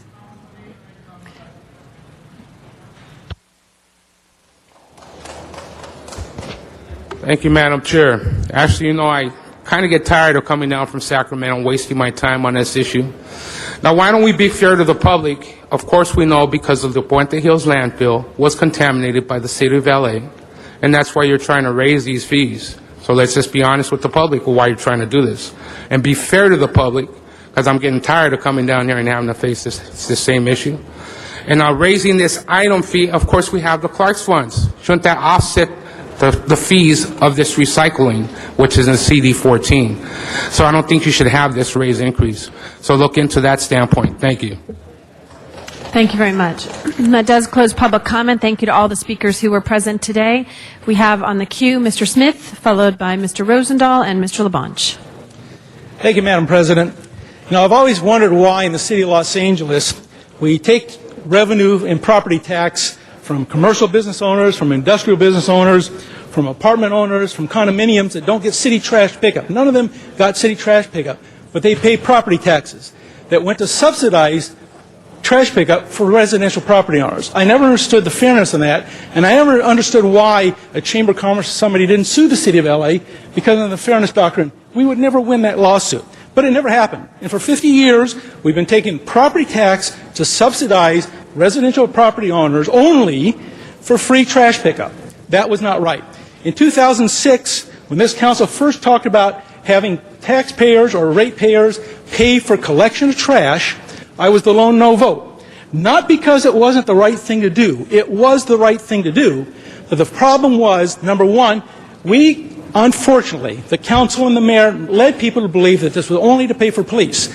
That was never the case. It never will be the case, and it's dishonest to say that this goes to paying for police. What it did was say to taxpayers of this city, if you want your trash collected, we're going to ask you to do what every other city in America does, and that is pay for trash collection. If you go to Glendale, you go to Burbank, you go to Santa Clarita, you go to Simi, you go to Torrance, you go to San Fernando, whatever city in this county, you're going to pay for trash pickup. And it's going to be between $32 and $42, depending on what city you live in. You've been getting a gift for 50 years from this city because we chose to, in the 1960s, not charge for trash collection. And that's been a great gift to you. No one ever said thank you. I'm not asking you to say thank you. I want you to realize that trash collection is a service provided to you that should not be free. And the reason it should not be free is it costs the city of LA over $200 million a year to pay for that service for one section of our city and not the other. And that is not right. And so I believe that in 2006, we weren't being honest with the people. We needed to be honest. That we're asking you to pay for a service that every other citizen in every other city in this state pays for. And the $36 that we're asking you to pay is pretty much in the middle of the range that most cities pay for. I think that's an appropriate thing to do. And I think it's appropriate to say this is not to pay for police officers. It helps pay for police officers, but it goes into the general fund of the city of LA to pay for all those services we provide you, which is fire department, police department, recs and parks, libraries, all the things you as citizens want of your city. And that's what this is all about. It's about fairness, equity, and doing it the way every other city in America does it. And that's what this has been all about. I want to remind the council, firstly, you've already voted for this. You voted for it a few months ago when the budget came to the city council. And that is $28 million is already in the city budget. If you choose to reject this today, after you voted for it a couple months ago, it's going to bring a $28 million imbalance to our budget, and we're already facing very severe problems next year, looking at the state cutting another $120 million or more. And so, as council, you've got to be honest with yourselves. You already approved this in the budget. If you disapprove it today, we go back into the budget and open it up and start talking about cuts again. This is not where we want to go and where we should be. Finally, Mr. Rosendahl and I have said a long time that we need a pay-as-you-throw system. And I heard what some of the seniors said here, and we have requested that. And I want you to know that the Bureau of Sanitation is now ready to go out with a pilot program to look at pay-as-you-throw. Pay-as-you-throw says if you don't fill your trash can, you shouldn't pay $36. That's fair. That's equitable. Particularly senior citizens and single-family, small families who never fill their trash can, maybe not even half of it, should not have to pay $36. But those other people who are filling their trash can and need more, they should pay the full fare. And so we've asked for pay-as-you-throw. One thing we need to do, council, is we need to amend our ordinance. I'm going to ask that we add this amendment, and I'll be through, Madam Chair, that says that we request the city attorney to amend necessary sections of the municipal code, section 66.40 and 66.48, to offer participating dwelling units a monetary incentive based upon incremental volume reduction from the standard refuse allowance. If we pass that today, we now will have that opportunity to roll out our program as pay-as-you-throw to be as fair and equitable to everybody in this city, but also say to those people of Los Angeles, this is not a free service. You're not entitled to that free service. No one else in California gets it, and we're just going to join the rest of the cities of California. We're going to keep our budget intact. We're going to say people pay as you throw, pay as you go, pay for what you use, and that's all we're asking of you. And I ask the council to approve that amendment. Thank you, Madam President. Thank you, and I think that was you had second on that. Yeah, Mr. Rosendahl, followed by Mr. followed by Mr. Labange, Mr. Zine, and Mr. Alarcon. Right. In fact, Mr. Smith and I have been talking about this for quite a while, and I'd like sanitation to come on up to the setup here in the middle to ask them a few more questions. But when my constituent got up from Colonial Avenue in Mar Vista and very clearly made the point, and the point is very simple, is that you should pay for what you put in the garbage, not across the board. And it most impacts seniors on fixed incomes. And if they don't put trash cans out every week, and if they only do a little bit of trash every week, they should pay according to it. I'd like to ask sanitation. I know I want to do a pilot in Mar Vista and one in Westchester, and I know Mr. Smith has some areas. Let's talk about it a little bit. I hope to implement a new system for trash billing that will be more fair to our residents and environmentally responsible. It's simple. A household should pay for the amount of garbage it generates, just like a water bill or an electric bill. We are all working out the details of this plan. Mr. Smith and I have been talking about it for months. It will allow people to choose how big a garbage can they need. So the garbage can size will play a role in it. A smaller can have a smaller fee. The recycling bin will continue to be free. Residents will be able to reduce their trash bills by being more diligent about recycling, number one, and reducing the amount of trash they generate. That's what we want to do, and that's what Mr. Smith and I just put in motion. Explain how this would work and what you guys think of doing this. Councilmember Rosito, Enrique Zaldivar, the Director of the Bureau of Sanitation, and absolutely on point, as you said, Councilman, that trash, no different than any other utility, should be metered. And if the technology now is advanced enough where we can do exactly that, that way the ratepayer pays, as you said, as they throw. Right. Recycling represents revenue to us, so that's a built-in incentive. The more a ratepayer recycles, the less they waste, the less they should pay. So we have pledged to you that we would run a pilot program to test the technology so that it is commerce certified, and if we can achieve that degree of technological sophistication, then I think the days of metered trash could very well be around the corner. Very good. You want to add anything to it? No, I think he covered it well. Thank you. How about you? Okay. Well, thank you very much for that, and we're looking forward to that. I don't think a person on a fixed income that just has a little bit of garbage should be paying the same fees as everybody else. That should be very clear, and we should enforce that as soon as we can get that process going forward. But also, as Mr. Smith clearly pointed out, what we're talking about is that residential usage has been subsidized. Explain what that was and what this now means today. Well, interestingly, the trash fee used to be called the sanitation equipment charge, and that only started in 1988.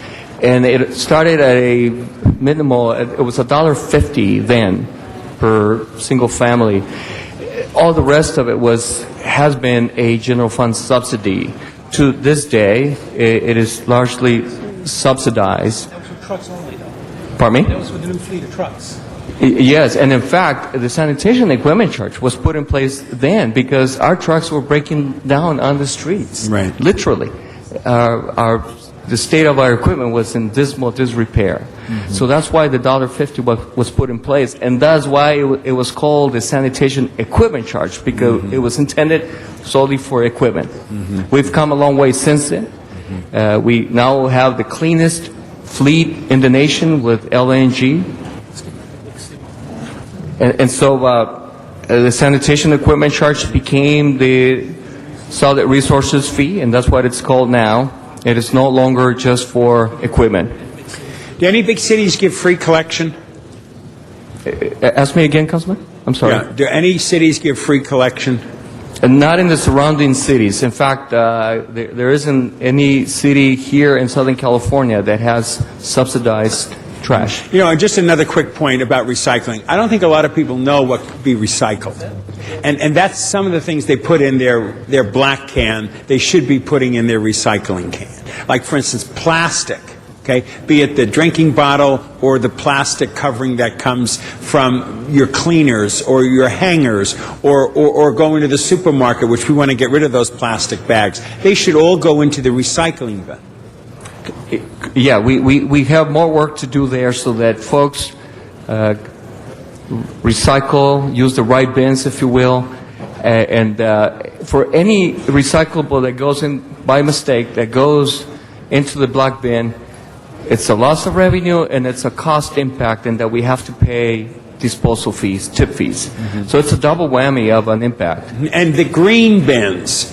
Now, if you have plastic bags with green stuff in it, you got to take the plastic bag out and just put in the green bins just the vegetation, correct? That's correct. That's because it is a compostable material. Plastic does not compost. It is illegal to have it in the process to begin with.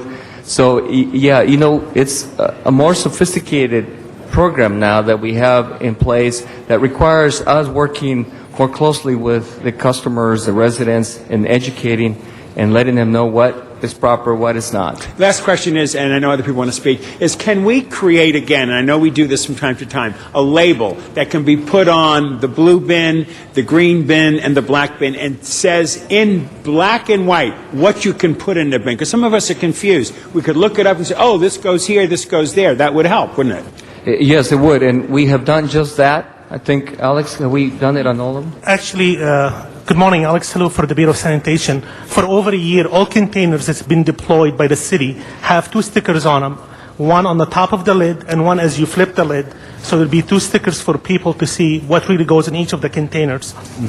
We have over 2.4 million containers out there. So what we did was during the summer month, we used students at Risk Youth who went out in certain communities and they were putting the stickers on top of the lids as well as inside the lids.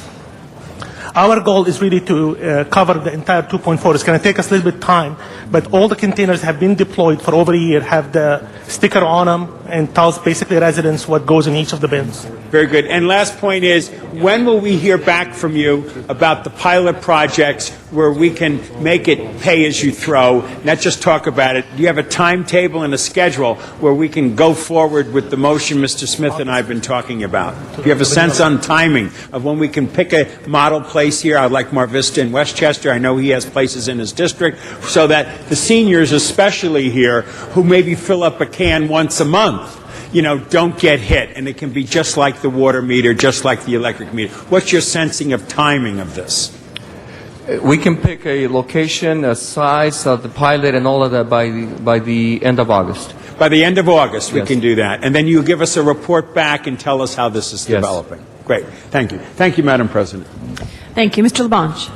Thank you very much. Members, the trash has always been a challenge to any city, anywhere in the history of time. Los Angeles used to burn its trash. And in 1958, Bill Rosendahl, I want you to hear this, they stopped burning trash in Los Angeles. You were still in the Midwest, New Jersey at the time. Okay. Then they had to burn trash and they stopped. They said to the people of Los Angeles, you will never have to pay for your trash collection, okay, if you stop burning your trash. Because that was the transformation. And there used to be a can box day, and there used to be a trash day. And Dennis, before I wanted to be a firefighter, I wanted to be a trash man. And I couldn't get either job, so I became a councilman. But the reality of the situation is, it's a transformation to this waste and the waste stream. Bill, I stand 1,000% behind creating a program like DWP has for seniors. But at the same time, for seniors, but also at the same time, you have to be consistent because people will dump their trash in other cans. Not everybody drives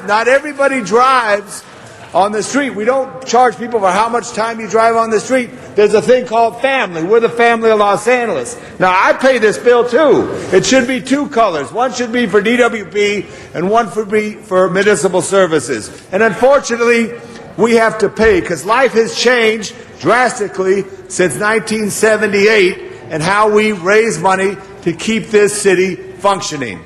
So I would just ask our sanitation come up with a plan like DWP has. Not a I don't use the trash. I know my neighbor Tom, and I don't know if he watches Channel 35, but he's real upset with me because he doesn't have any trash. Okay? I know my next door neighbor too. I'm taking my green can tonight and dumping his extra green waste in my green can so it gets picked up because he had a little extra weed abatement in the Silver Lake Hills. These are challenges, but we got to look at everybody fairly.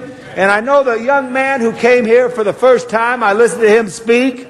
I don't know if he's still here. He had a goatee right there. Okay, I could hear what you're saying. But the world is changing, ladies and gentlemen. We have to provide. I'd rather have you not hit potholes. I'd rather have you not see and drive over debris in the gutter. I'd rather have you not have our parks closed because we don't have anybody to staff them and clean them, and ask that we pay basically a $5 a week fee for pickup. Is that correct? It's $5 a week. It's 8 weeks, right? Oh, give me a number. bi-monthly. What are we doing for a month, for bi-monthly? Well, why it's bi-monthly, ladies and gentlemen, is because there's only one person. There's two people who send you a notice: the county tax collector, and then the Department of Water and Power. Every other month on this, every other month they do that. They collect for us. They would not like to have that fee on there if they could, because they want to make sure they have the lowest rates of any utility.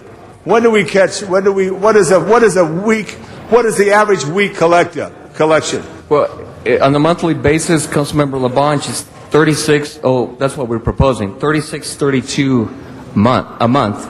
So on a weekly basis, it's about $8.60 So a little over $1 a day, and it also includes bulky items, which I'm tenacious against bulky items, which ruins the quality of life, and no one should live with that. We could work with our neighborhoods. We should come up with a program for our seniors like DWP, but everybody should pay it, because what will happen, people will dump in other people's trash, and that is not a thing. And I know Mr. Muckery is here from Recreation and Parks. He's trying to make sure they recycle in the parks, as well as people go in at 6 in the morning to get the recyclables.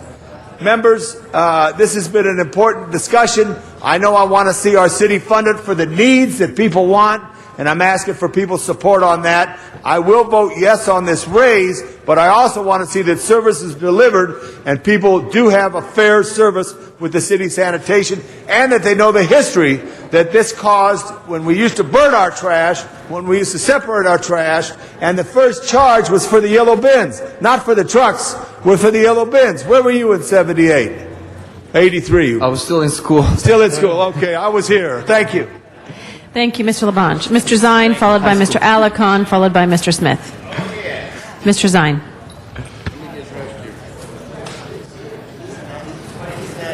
Mr. LaBonge, would you inform me, as anyone can be a councilman, based upon your statements? Thank you very much.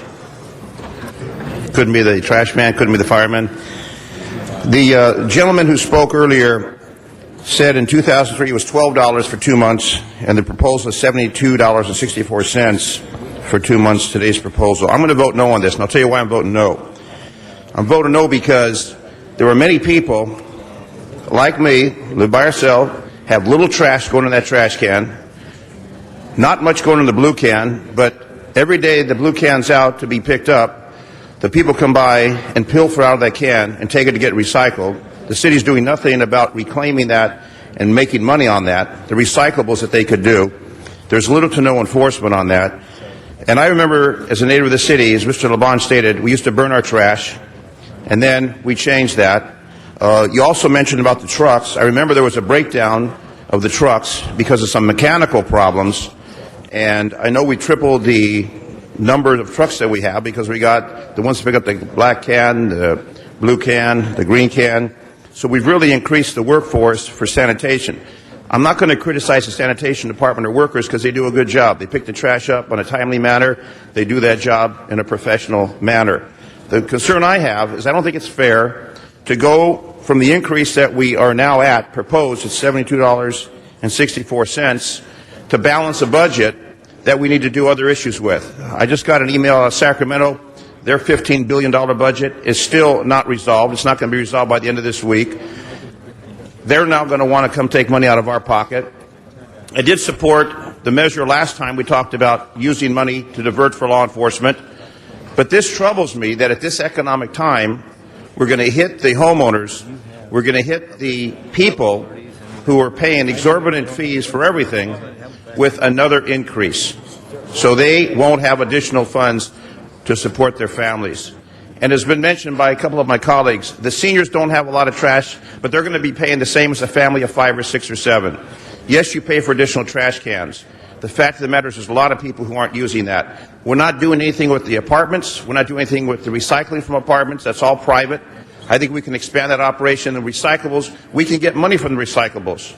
I don't think we're using all the opportunities that we have to bring in additional money. I know this is a lot of money you're talking about. And there goes the earthquake. Earthquake, earthquake. We're experiencing an earthquake. Earthquake. Please. We got an earthquake. Still happening. We got an earthquake.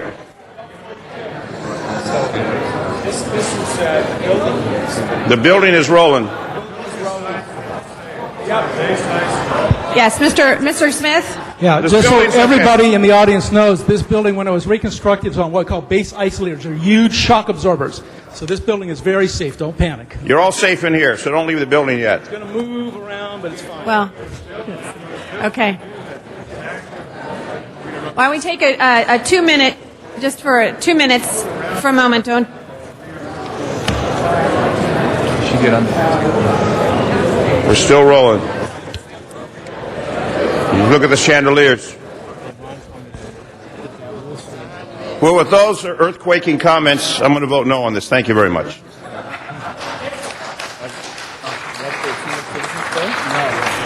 Communities around us, do you want that? Yeah. You angered the tax guy. Is that in there? Yeah, it's in this. Okay. Yeah. Little excitement. Mr. Alarcon, are you ready?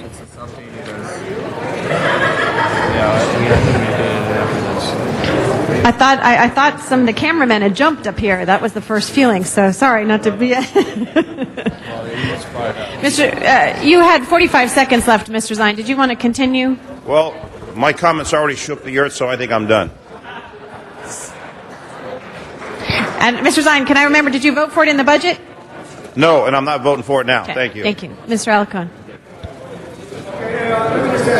Madam President, if this was a prelude, should we have somebody explain if there's another bolt of earth coming up, what we should all do? There's about 400 of us here. Yes. I got that, Dennis. I just talked to the fire department. They don't know, but if I could ask Mr. Smith, who is our leader on earthquake preparedness, if there should be another bolt of energy through the earth, move to where, Mr. Smith? Well, first and foremost, if you're in the building, as I said, this building is built on what we call base isolators. There's actually a moat around the building, so it moves back and forth, never touches the side of the ground or anything, and there's big shock absorbers. So this building is very, very safe. One of the only in California like that. But if it gets really severe, and you see things begin to Madam break Chair, loose. can I move a 15-minute recess so that we can get our bearings? And Yes, but just let Mr. Smith finish. No, but yes. Real quick, we can continue. If you feel yes. in danger, you see things begin to break loose or whatever, get underneath those desks right away.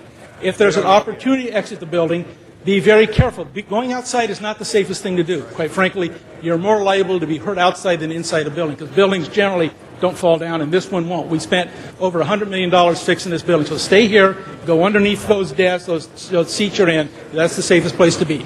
Madam Chair, I move a 15-minute increase so that we can assess if there's any damage out there, Okay. and if not, then we can reconvene. But I think we have some other more important business. For the public that is here, I think we'll take a 10 to 15 minute. We will have a conversation with our EOC to see exactly what occurred during this period of time. Madam President? Yes. Point of information, I just called my home, and they're watching television, and apparently it seems to be centered around Chino Hills, or the Chino area, which is south of us, southeast of us. And so it's not centered here in downtown. It doesn't seem to be centered in the San Fernando Valley, which we're used to. So it is centered in the Chino Hills area. And apparently it's in excess of 5.0. So that's the rough details that they were telling on television right now. Thank you. And just before we do, Arif from the mayor's office just informed me, talked to Jim Featherstone, our emergency relief, that this was based in Riverside. They do believe that in this building, as Mr. Smith mentioned, this building moves more than others because of the rollers in which we are on. They are going into earthquake mode. The fire departments will be evacuated in those locations and going around the city. We will continue to keep you informed of any other progress. We will take a 10 to 15 minute break here to find any other additional information available to us. Yes. Chino Hills. Okay. What we will do is we will report information to the public as soon as we have that here. We will report that as we come back into session.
Okay, Mr. Clerk, Mr. Clerk, Mr. Clerk.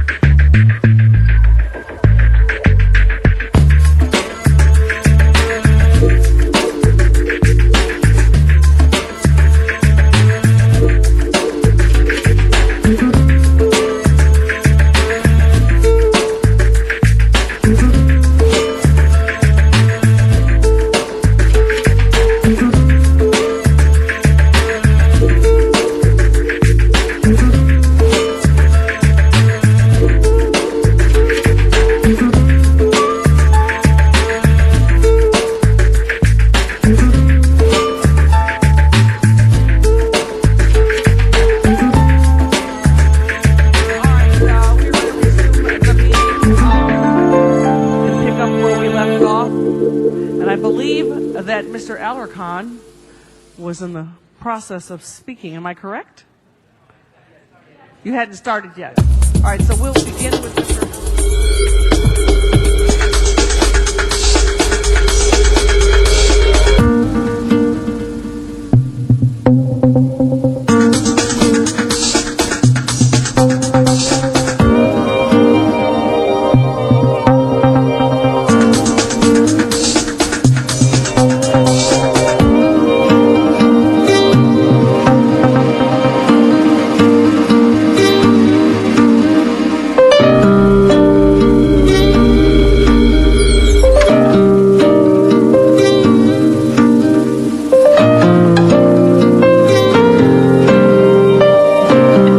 ran out. All right, we're back on. All right, so Mr. Alarcon, if you would, we're on item number 1, I believe. Well, I think Public Works Department has fled, and my questions were actually for Public Works. The questions, actually, Mr. Cardenas and I were chatting about the outreach to the low-income folks and the penetration rate. The penetration rate would represent how many people who qualify for the discount rate are actually utilizing it. And I wanted to ask if the department could shed some light on that subject. Councilmember Alarcon, we have about 52,000 subscribers to Lifeline. We have a Lifeline subscription, which it's an outright exemption from the fee. We use the criteria used by DWP. In effect, DWP is the front determinant of eligibility for Lifeline, which has both an age and an income. So we have 52,000 folks who are currently making use of the exemption. In terms of what that represents, anybody who DWP has deemed eligible, we go by their eligibility determination, then they're waived the fee as it stands right now. How do we publish that? All of our user pamphlets and brochures and what have you that describe the rate, explain the accessibility of the Lifeline. So we publicize it to that extent. It seemed to me that many of the people who spoke in a public comment would be eligible for this discount. So obviously, we're not penetrating, and also 52,000 is far less than what DWP exempts or includes in their discount rate. So we need to sit down with DWP. Why you would think that their numbers should be the same as ours? Actually, their numbers should be triple what it is, and they're miserably low. But yours are less than theirs. And I'm assuming that the trash service. Well, given the apartments, it may be a little bit different. Yeah, we'll talk with DWP, council member. Well, you'll do more than that, Enrique. The ad hoc committee on poverty is taking up the LADWP low-income rates on September 5th. That's a Friday at Van Nuys City Hall. I would expand the agenda to include the exemption on the waste and would ask for a full report at that time. I encourage you to think outside the box, though, because I'm not at all pleased with DWP's penetration for those who are eligible for the discount rate. They simply have not met the mark compared to other major utility service providers in the state of California. And I would present the same challenge here. We can't simply rely on DWP's information. So we will be. I want to advise the public that we will be having a hearing of the ad hoc committee on poverty on Friday, September 5th. We will put this on the agenda in terms of how many people are eligible for the discount rate, or in the case of the trash fees, a complete exemption from having to pay, and how many are actually getting that discount, and what we can do to do a better job of marketing, to let people know if you're on a fixed income, if you are unemployed and can get an exemption, whatever the qualifications are, that you should be applying for it, and what the application process is as well. Thank you. Okay. Mr. Cardenas is our next speaker. Thank you very much, Madam President. If you could hold my time, I have some questions for the staff. One of the things that I think it's important for the constituents who are here and watching and listening and shaking in their boots, literally, how simple or how involved is the process if we were to go to that small amount of trash, pay small fees, larger amounts of trash, pay the regular fee or what have you, or some hybrid in between? Because the thing that first comes to mind with that is, it's one thing to say, okay, you got 2 pounds of trash a week, you pay $2. You've got 30 pounds of trash a week, you pay $30. But to go pick up 2 pounds of trash, we still need to send a truck to pick up, or something needs to go pick up that 2 pounds, which takes about the same amount of energy to pick up 30 pounds. So we're really talking about something that's a little bit more sophisticated than just saying 2 pounds is X amount, 30 pounds is X amount, because the infrastructure of the bodies of individuals, the personnel, the trucks, the facilities, where we're going to take them to, etc., it's more involved than just 1 + 1, isn't it? Councilmember Cardenas, there are such things as fixed cost, of course. Fixed cost, that is what the agency has to invest in no matter what. And then there are the variable costs. So I think it's a matter of reconciling the two. What constitutes a fixed cost that must be borne by all ratepayers, and what constitutes a variable cost that could only be charged as a variable cost? Tip fees, for example, that's a variable cost. You only pay if you dispose of it, so that's clearly a variable cost.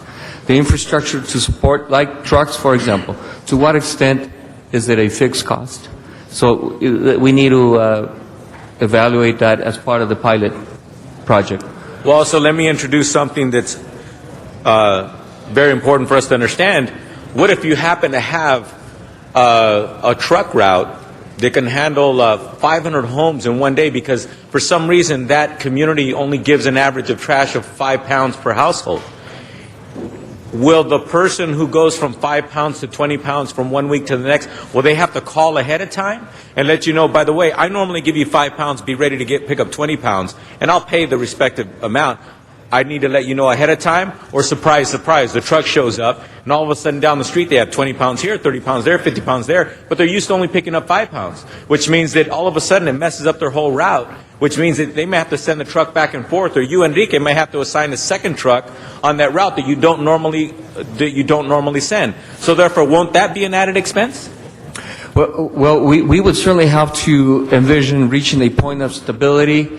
No, but please answer my example first. If you have a certain norm and then all of a sudden it changes, first of all, would it be likely to be incumbent on the individuals to be letting us know on a weekly basis if they've got X amount or Y amount of trash that we should go expect to pick up, so that you can go ahead, your department can schedule the proper amount of trucks? Or would it be something that's surprise, surprise, we just have to deal with what we get when we see it on the curb? It would be a surprise, Councilman. I'm saying, though, that that variability to some extent exists now, because, somebody may have half a container as opposed to a full container. So the way that we absorb it, of course, a drought is structured on a day, full day. If it ends up being a peak day, a high day, we keep our drivers out longer. So it's an overtime cost, if you will. That's how we deal with it now.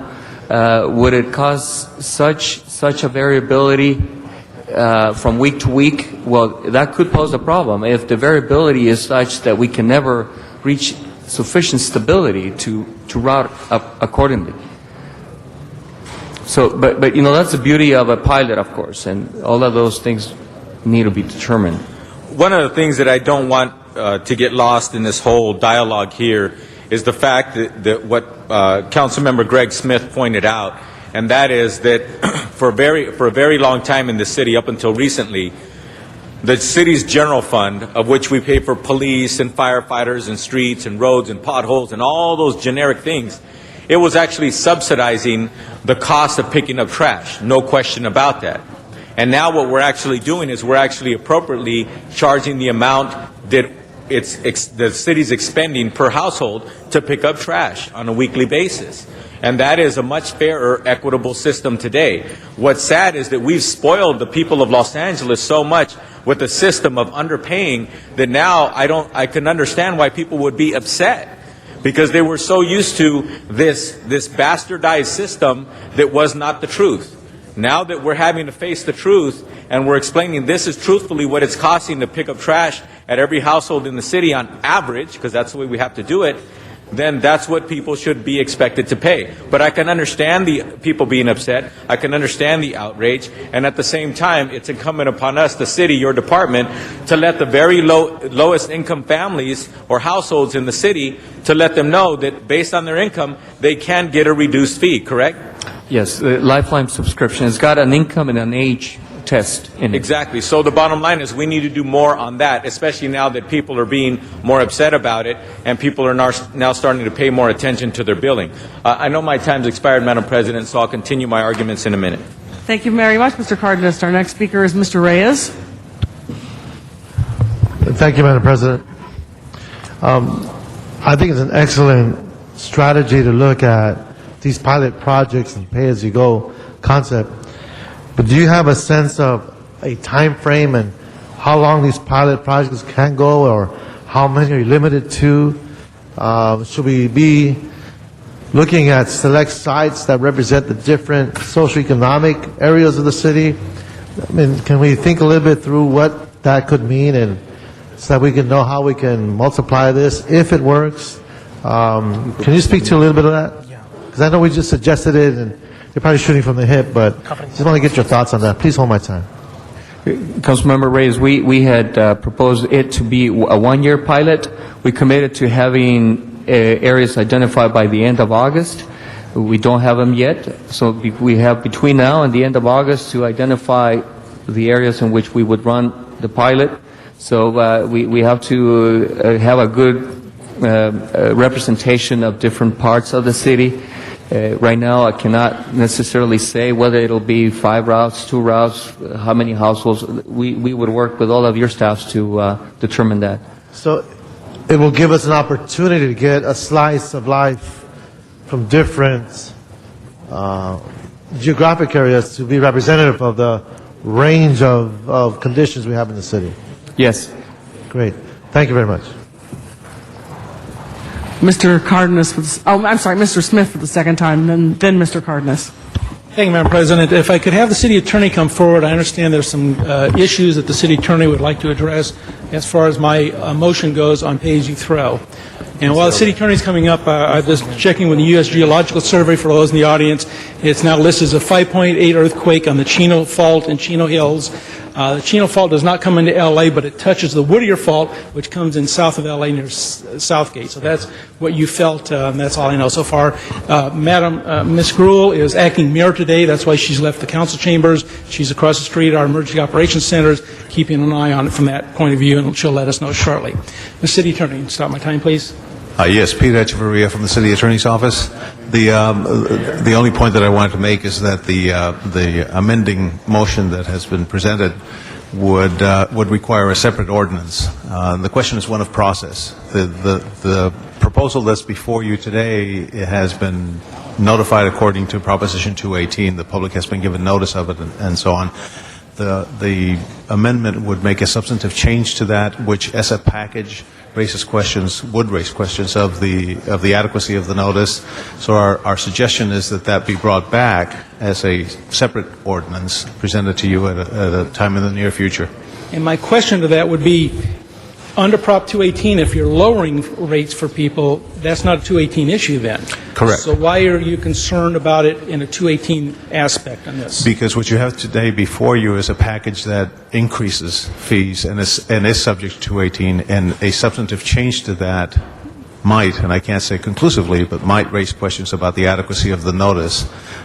Whereas if it's dealt with separately as a reduction of those fees or a potential reduction for those who participate in the pay-to-throw program, that would not require that notification. Okay. So it's a matter of just being safe on the notification aspect, not that it's really a 218 violation, but the notification issue is the concern. Correct, and to ensure compliance with that process. Then can we, as a separate instruction in this proposal, give a separate instruction that you come back with that ordinance as well? That's what I construed your motion to be, an instruction for us to separately come back with that so ordinance. So we'd vote on the increase today with a separate instruction to come back on this other one? Yes. Quick. Yes. So they can as quickly implement as we that can. program. All right, thank you and very we'll much. work with sanitation to flesh out the details of that program, because it sounds like we need to do that. And the language should be very easy. So I hope we'll see this back very quickly, because they're ready to start rolling out this program very shortly, and we need that implementing language so that we can give reductions to the people that are in the pilot program. And so we would do it as quickly as possible. Thank you very much. It's not as straightforward as providing for a fee okay. reduction. Quickly to the city attorney sometimes is in months rather than weeks or days. What do you? We're talking about weeks, I would hope. Again, so long as the details of the program can be fleshed out with sanitation. I hope it's week without an S on it, but let us know quickly, please. Thank you. Mr. Cardenas.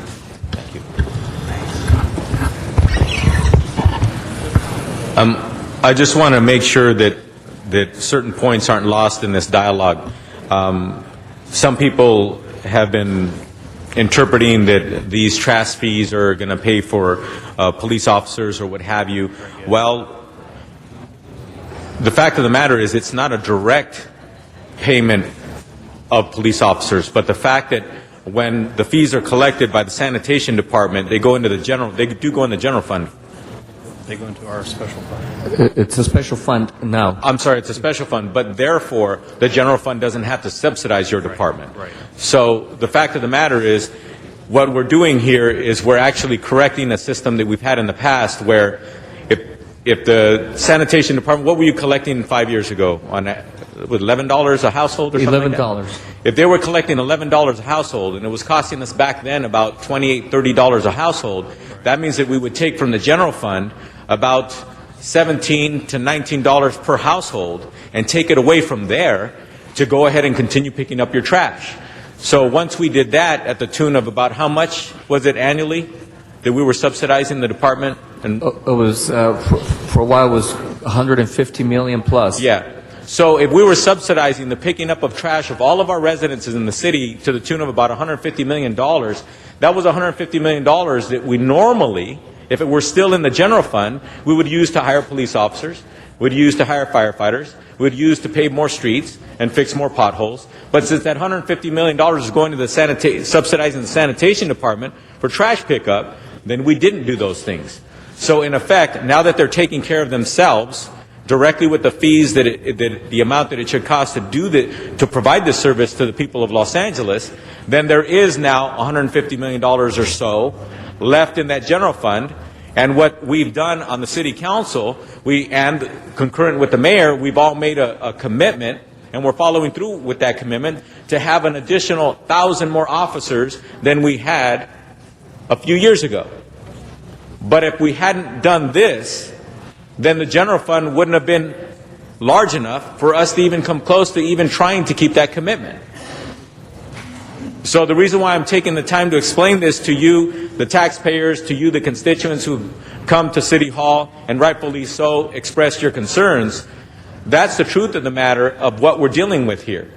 We're dealing with the fact that for a long time, your trash was being picked up at a ridiculously low amount, and as a result of that, the general fund was subsidizing you. And I do agree with Greg Smith, Councilmember Smith, that it's some miracle that a taxpayer organization didn't file a lawsuit, which they would have easily won. But that's past tense. But here we are today, and I can understand you being angry, and I can understand you not liking us council members for doing what we're doing. But with all due respect, believe it or not, what we're actually doing today is good government. And sometimes what's good doesn't feel good. That concludes the speakers. That matter is now before us. Mr. President, does council wish to vote on the amending motion separately? Yes, and we have three council members, Councilmember Gruelhan and Garcetti, not here. We have some other council members that are here. I want to make sure they're here for this vote. And Mr. Clerk, can you tell us what council members are not here so we can get them here for this vote? Do you wish to have me take a roll call? I'd like a verbal roll call. Councilmember Alarcon. If the council members could say present if they're here. Councilmember Cardenas. Present. Councilmember Gruel is not. Councilmember Hahn is excused. Councilmember Huizar. Present. Councilmember Labange. Councilmember Parks. Here. Councilmember Perry. Here. Councilmember Reyes. Here. Councilmember Rosendahl. Councilmember Smith. Present. Councilmember Weiss. Here. Councilmember Wesson. Councilmember Zine. Here. President Garcetti is not here.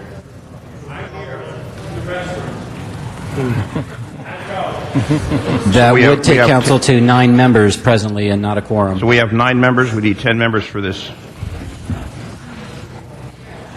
Sergeant Arms, can you locate the other council members so we can get this vote?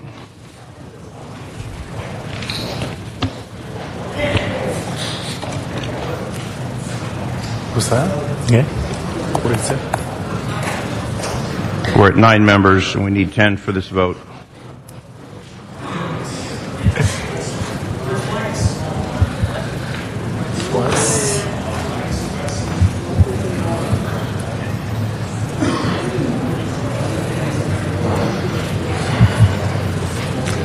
That's what Control Plus says, that he is on the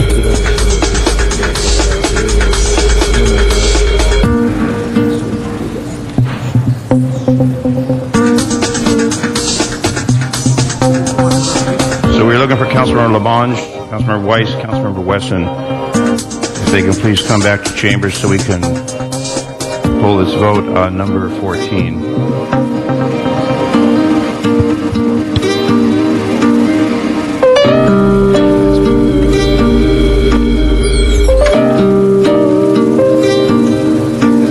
number 1, not number 14, number 1.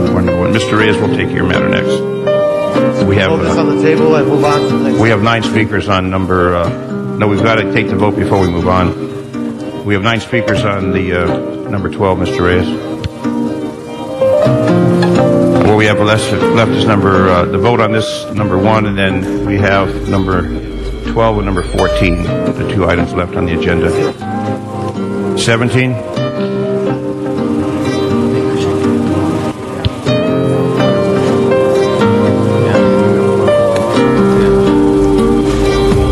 Again, we're looking for Mr. Labange, Mr. Weiss, Mr. Wesson, so we can have our quorum for this vote. Without that quorum, we cannot do the vote. Mr. Clerk, are any of those council members excused at noon or thereafter? No members are excused. Okay, Mr. Labange is back. Mr. Weiss and Mr. Wesson.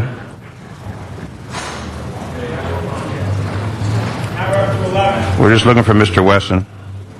Roll call again. Pardon me? We can take the vote now. We have. They want Mr. Wesson for the vote. How are you? See you guys. Get that list. I will. We have a quorum. Okay. All right. We have the quorum. You don't want to wait for her? Here's Michael. Here they are. Who? Yeah, 1250. Huh? He said the 1250. Oh, really?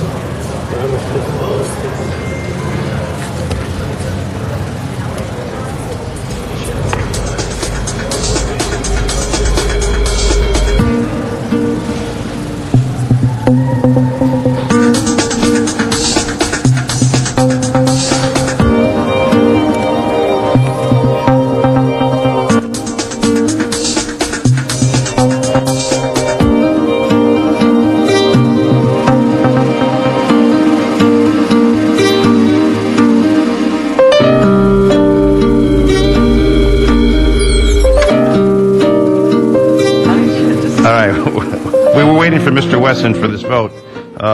He's not in chamber, so we will go ahead. We have the 11 members present. So let's open the roll. And, Mr. President, again, this would be on the amendment by Mr. Smith and Rosendahl to request the city attorney to report back with the necessary ordinance changes to offer participating dwelling units a monetary incentive based on an incremental volume reduction from the standard refuse allowance. So, expeditiously, that's on the. We're only voting on the amendment now, correct? Just the amendment. Just the amendment. On the amendment, open the roll, close the roll, tabulate the vote. 12 ayes. The matter passes on the amendment. Okay. Now you would have the item before you as amended. Item before us. Mr. Clerk, will you read that, please? And this is the ordinance that is proposing the new solid waste refuse fees. We're now open for the vote. A technical question, Mr. Labange? When I spoke to Enrique, I asked him to come up with a Can you plan pull your mic next to you, Mr. Labange? for the seniors. I asked him to come up with a plan for the seniors. That's what was already voted on with the amendment. What was the amendment? Pay as you go? But I'm not, I know, but people dump on each other. And I'm not for dumping on each other. So If I can answer that question, part of the project we're doing, which is the experimental project around the city, will be try different technologies, see what works. We know that will be a problem, so they'll be looking at locked cans and things like that. That's part of the trial program. Government has a friendly Mr. amendment. Labange? Question, a friendly amendment on the. Mr. Ellis. Well, I want to. Hold Let on, me ask Mr. the question. We just had an earthquake, Richard. So hold on a second. Well, we're beyond the earthquake, Let me just Mr. ask Labange. the question. Okay, I just wanted to ask a question. What about having them do the DWP study for seniors? Could we have a friendly amendment to that? That's all I wanted to report back. Mr. Labange, hold on a minute. Mr. Alicon, a technical. If he's asking for a clarification of the motion before us, that's fine, but let's use But the it was rules in the that usual we time. have. Why can't I get it now, Richard? Just ask them Because right they now. called for the question, Tom. Mr. City Attorney, can you get clarification on, can we do another amendment on top of the amendment? What's before council is the vote, actually. Point of order. Point of order, Mr. Labange. We've already voted on the amendment. The only way you can change it now is to recall it and re-vote on it and make an amendment to the amendment then. We now are voting on the main motion as amended. But when I was talking, then you took over right when I did. I was talking about that there, and then we had this little. And you can't do that without bringing back the motion. We've already passed it. Can I suggest? So, Avak, I want a motion to do it. Mr. City Attorney. He was just doing. Mr. Labange could draft a Rule 16 motion and introduce it. Okay, Mr. Labange, that should answer your question. Now we have the matter before us. Open the roll. Close the roll. Tabulate the vote. 11 ayes, 1 no. So that ordinance would carry over for 1 week. Okay, Mr. Reyes, we're now item number 12. Mr. Clerk, number 12, please. Item 12 is called special for cards from the public. Okay, cards from the public on this. Members of the public for number 12, please come forward. Mr. Yu, George Yu. George Yu, you here, sir? Followed by William Wong. Followed by Michael Chung. Those three gentlemen, please come to the mic. Go ahead, sir. You have a minute to speak. Oh, they're giving you 2 minutes. Thank you. Go ahead. Good afternoon, council members. My name is George Yu. I'm the executive director of the Chinatown Business Improvement District. As noted by one of the earlier speakers, the Chinatown community does not have negative influences sleeping at Alpine Recreation Center any longer since the inception of the BID. In 1999, many long-term business owners, property owners, community-based organizations asked myself and our property to participate in a revitalization effort for Chinatown. Out of that was born the Chinatown BID, established in 2001. Through the years, working with Council Member Ed Reyes and his staff, many of you, the CRA, and other agencies, we have prevented the opening of Deja Vu Showgirls, a full nude adult entertainment venue in Chinatown. Led the defense, working with the late Chi Mui, for 50 Chinatown merchants and several thousand small businesses. Excuse me, Mr. Chair, I can barely hear what he's saying. Mr. Alarcon, correct. On the side, there's too much discussion. If you want to take it to the back room, please, so we can hear the speaker. Thank you. Thank you, Mr. Alarcon. Sorry, Mr. Alarcon. Working with, we led the defense against the Trevor Law Group's Helping Hands for the Blind frivolous lawsuit. The suit was dismissed and the attorneys with Trevor were disbarred. Working with Angels Walk Los Angeles, we established the Angels Walk Chinatown Project, a walking tour of Chinatown written by On Gold Mountain's Lisa C. 100,000 guidebooks and 16 stanchions in English and Chinese are on Chinatown sidewalks. Working with Bureau of Street Lighting and Councilmember Reyes' office, replaced 38 30-plus-year-old street lights and installed 40 pedestrian lights on North Broadway in Chinatown. The steel pole fixtures were designed for Chinatown, enhanced the streetscape and public safety, and these fixtures served as the model for the Chinatown Linkages project currently ongoing on Hill Street. Replaced all trees on North Broadway, a mismatch of city-planted trees with Hong Kong orchids, a tree indigenous to China. Established the Historic Cultural Neighborhood Council working with surrounding communities. Worked with state parks and the Annenberg Foundation to establish the interim public use and the LA State Historic Park. We provide 24/7 safety patrol to the district. This year alone, we will assist in over 40,000 incidents, not including graffiti. Sir, your time is up. We appreciate your comments. Our next speaker, Mr. Wong. Thank you. Mr. Wong. Is it Bill Wong? Followed by Mr. Chung. Mr. Wong first. Which Wong you want? Which one? William Wong. William Wong, that's me. William Wong. Okay. We have an unusual property tax situation, which BID insists that our taxes be increased 80%, $4,000. I represent the family that object to BID's ruling.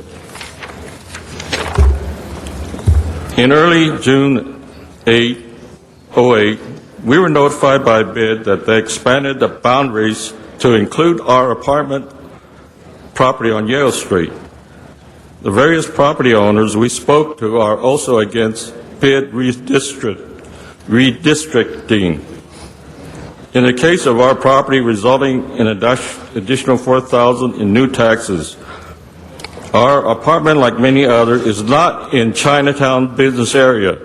It is located across the street from Kessler Elementary School on the same residential block as Alpine Playground. George Yu, the Speaker of BID, claimed that our increase is a result of the size of our lot. We contended this result of the size of a lot, 18 by 23, was set aside by city ordinance in the early 1950s in order to expand the size of College Street. In response, once again, he reiterated that there would be an increase simply because the property was owned by our family for a long period of time. What was interesting in the conversation was a portion of the lot may not even belong to us, but to the government by decree. When this apartment was first built in the 1950s by my parents, 4 of the 14 units did not generate income as they were set aside by family members. Thank you, sir. Your comments are appreciated. Mr. Chung?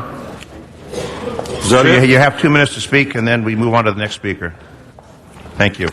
Mr. Chung, for the following speakers, you have 2 minutes for your comments. Sure. Michael Chung. Council members, my name is Michael Chung, representing Long Guns Association. I'm speaking against the BID expansion, the boundary proposal. Now, what's the purpose of the BID? The BID means Business Improved District. But however, since 2000 to 2008, we don't see Chinatown any business improving. At night time, Chinatown is like a ghost town. You know, what they have done, they spend all the money on the sidewalk cleaning and some other things instead of promotion of business. Now, and another thing, now expanding the boundary is a double taxation because we know all the city service, including the LAPD and the sanitary, is including on what the BID is proposed. And especially in this economy downturn, you pass all the tax to the property owner, and then the property owner pass all this tax increase to the tenants and the business owner. So that's the ripple effect. So I'm urging you to stop the proposal of the expansion. Thank you. Thank you, sir. Our next speaker is Sylvia Hom, followed by James Wong, followed by Pedro Chan. I am Sylvia Hom. I own a property in the current Chinatown Beach District and have been paying the Chinatown Beach for the past 8 years for the so-called service. I've owned and operated a one-court restaurant for the past 32 years. And since I have been in Chinatown for so many years, I care for Chinatown very much. The town is like my house. The townspeople just like my own family. I therefore, for the interest of the town and each people, I am here today to oppose the plan for the Chinatown Beach plan for the expansion. And the reason is, for number one, the beach does not provide any real visible benefits for the small business owners nor the property owners for the amount we are assessed for. And number two, expanding the beach will place additional hardship in the newly enclosed business and property owners and at the newly assessed areas. And most important, that is number three, in time of needs, that the beach did not, and I assume it will not, look out for the interests of the small business owners at this area. So why should the beach be expanded?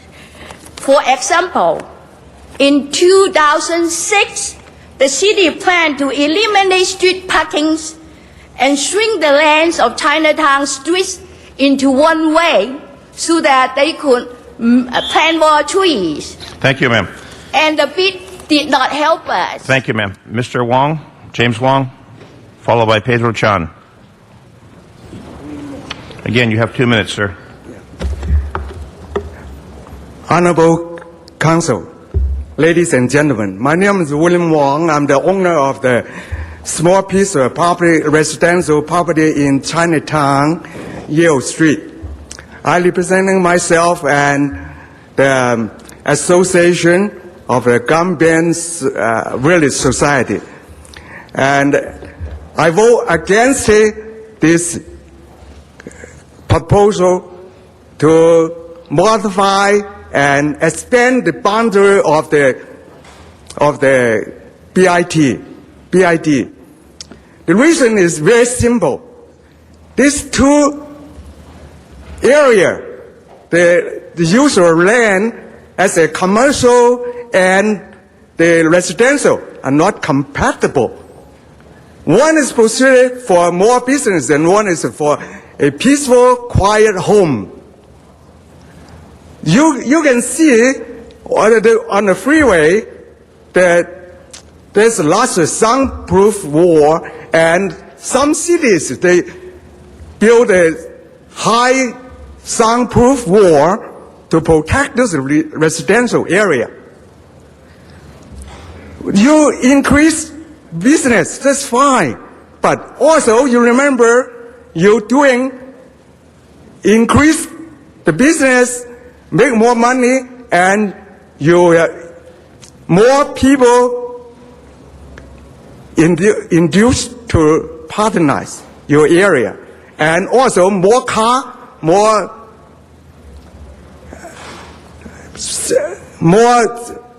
traffic jam, and very hard for the residential people to in and out the home. That is why that you increase your business. Finish your sentence, sir. Go ahead, finish your sentence. Sorry. Okay, finish your sentence.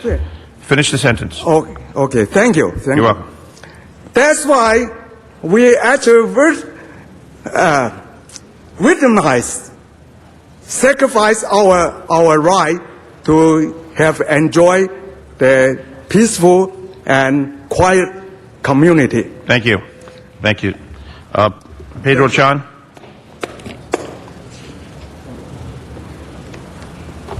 Council members, excuse me. This is James Wong. I'm Pedro Chan. All right, Pedro Chan. James. Well, wait. Pedro Chan, do you want to speak? If you don't want to speak, sir, then we have other cards here, so... I think there are too many Wongs here. Someone make a mistake.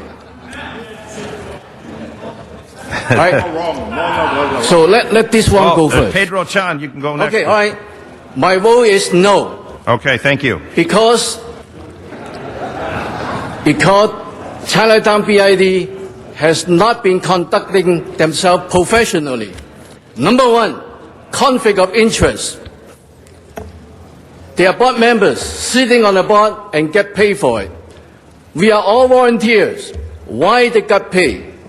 I asked them, they say, well, nothing in the bylaw that prohibits the board member to get paid. But we want you to be a professional organization to avoid conflict of interest. You want to sit on the board? Don't get paid. You want to get paid? Don't sit on the board. Number two, they do not conduct the meeting in a professional manner. By this, I mean they do not follow the Roberts Rule. I was a board member 2 years ago for 6 months. My first meeting, the chair can make a motion. In another meeting, subcommittee, one board member can make a motion, second the motion, and pass. I asked them why you can do that. Again, the answer was, there's nothing in our bylaw that we have to follow the Roberts Rule. some of the board members, they do not do what they promote. They do not do what they believe. Let me give an example. You ask any board members, what was the last time you did a party in Chinatown? What was the last time you did a company party in Chinatown? It would be very embarrassing to find out none of them would do a birthday party, a company party, a birthday party, wedding, or Christmas party. Thank you. Thank you. Alice Tom. Alice Tom. Sir, what was your name? James Wong. Pedro Chan? James. James. Wong. James Wong. None of us are right. All wrong. Did you fill out a card, sir? Should I speak now? Did you fill out a card? Yes. In the name of James Wong? Yes, I filled it up. I don't have it, sir. I've got a I Michael. write another one then. I've got a Michael Wong, an Alice Tom. Oh, okay, you got it. Go ahead. Okay. I'm sorry. I spoke here in this platform 4 years ago against this. But the question today is this. Should Chinatown bid extend its boundary line so it may level more property taxes for its own use by its own discretion, no respect to Chinatown itself? This is the question. Should we let them do it or not? My answer is no. Why? The reason is simple. The bid is a virus. It must not let it spread. But we should find a way to eliminate it. The bid is only a design by the developers teaming up with politicians who are in power to invade Chinatown, and when the invasion is over, they will be laughing all the way to the bank with the mighty dollars, and they will laugh at us. Why? And we will say why. The reason is real simple. We are being betrayed by traitors. TRAITORS.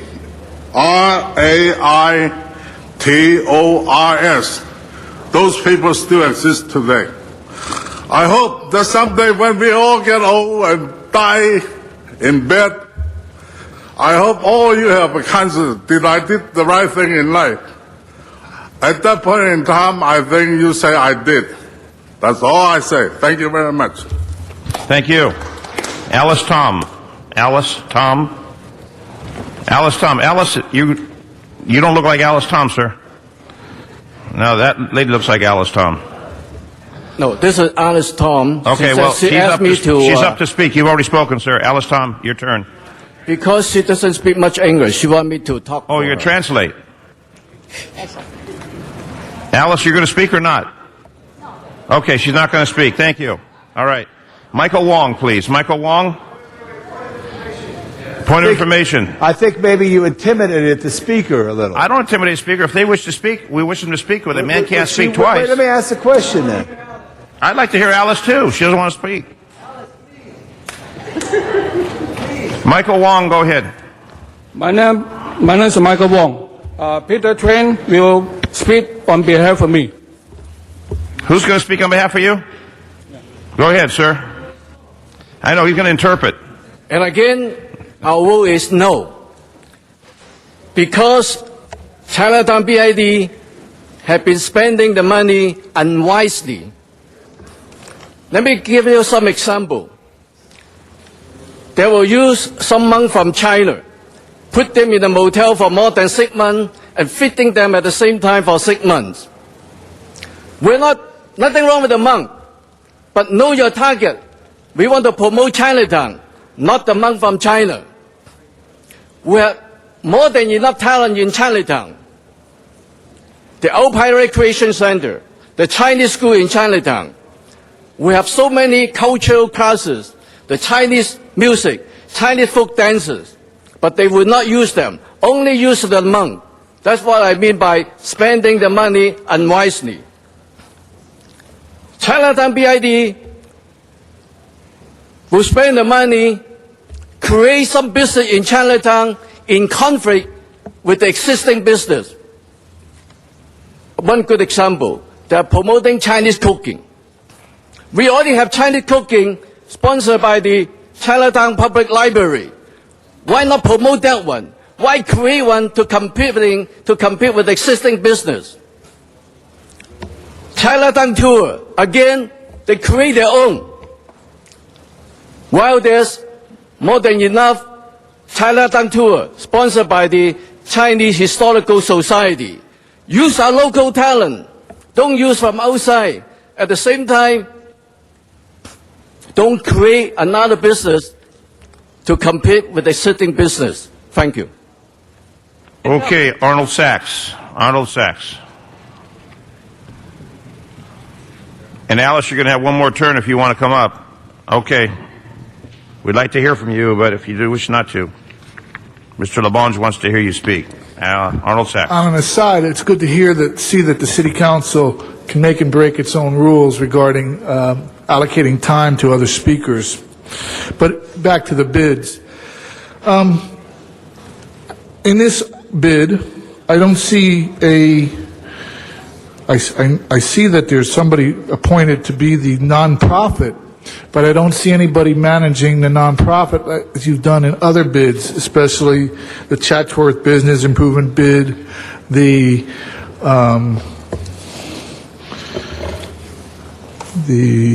Hollywood Entertainment District Improvement Property bid, and Hollywood Entertainment District Property and BID,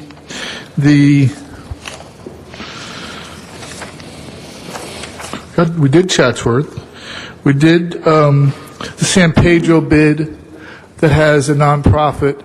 What the people here come up to speak about their displeasure with the bid is that they don't realize that the nonprofit that's hired to run the bid turns around and hires a for-profit to manage them. So when they wonder where their funding is going, that's where their funding goes, out the door with a for-profit management corporation that's hired not by the bid, but by the management that's assigned to oversee the bid. So there's the step. You have the third person that interferes or that is not answerable to the public because they're not hired by the public, they're not hired by the businesses involved in the bid, they're hired by the people who sit on a board that run the bid, and they themselves run that bid. But again, thank you for your time, your answers, and I appreciate the fact that you're allowed to now transfer your time to another speaker. Thank you, Mr. Sachs. That completes the public speakers on this item. Mr. Reyes? If I could just make a record, Rule 7 states that the presiding officer shall have the sole authority to grant the speaker's request to loan, cede, defer, or yield time to another speaker. And I use that authority. Thank you. Mr. Reyes. Thank you, Council President. Colleagues, this process is one in which today's vote initiates the ability for the city clerk to count the ballots so that in Chinatown they could decide whether they want to go through these changes. So I appreciate everyone coming down, the concerns you've expressed. Now you'll have the opportunity to vote based on the boundaries being proposed, and we'll have the clerk respond and count, and you will decide if this bid comes to fruition or not. So I thank you for making the trip here. This council is not going to force this on you.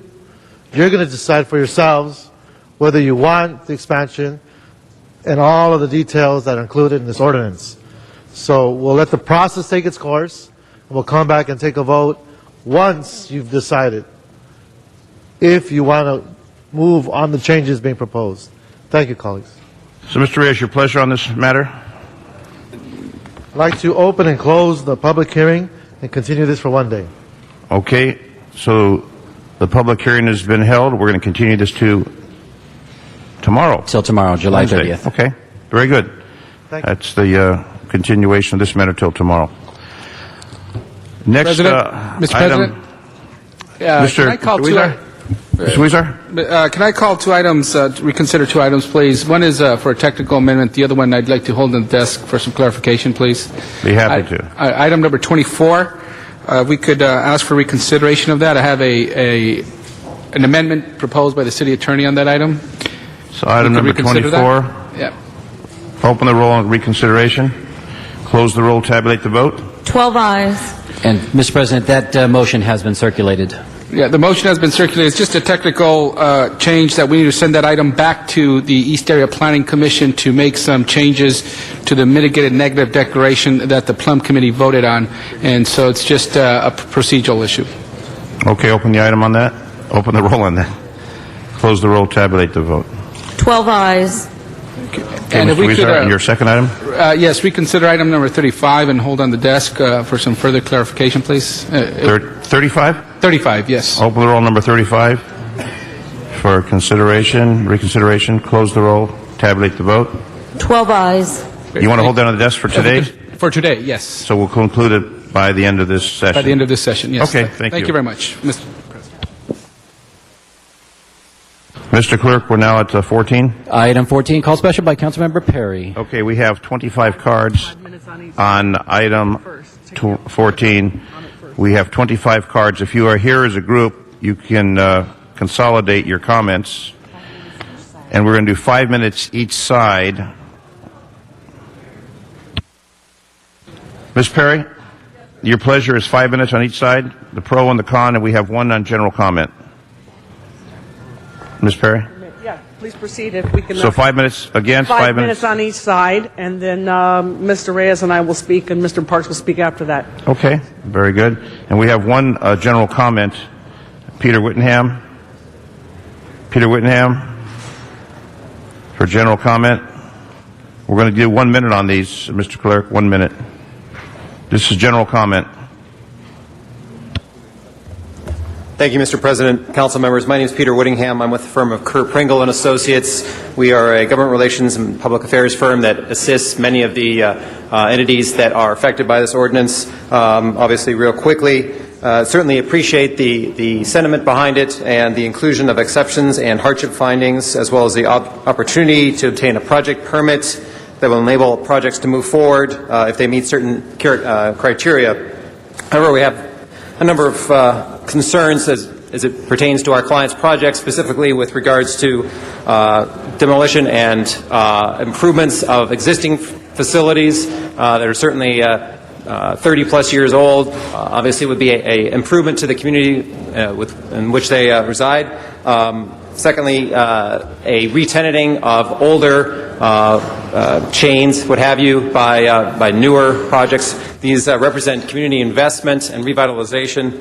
Finally, would encourage each council office impacted by this ordinance, if I can finish. Go ahead and finish. Impacted by the ordinance to obviously become intimately involved with the process over the next year, weigh all factors when considering a hardship, exception, or project permit application brought forward, and to consider revised language that would preserve the intent of the ordinance while allowing and encouraging community investment and job creation. So are you against it or for it? We are merely trying to assist in the understanding of it by our clients as to what projects might be possible. Okay. Thank you, sir. Thank you. Thank you. So now we're going to hear from the side for proposal. Nikki Edwards will be our first speaker. Nikki Edwards. Mr. President, members of the council, thank you for allowing me the opportunity to speak here today.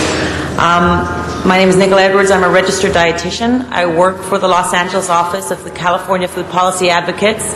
We are an organization, nonprofit, statewide, public policy advocacy group that provides and helps provide better access to nutritious and affordable food for low-income Californians.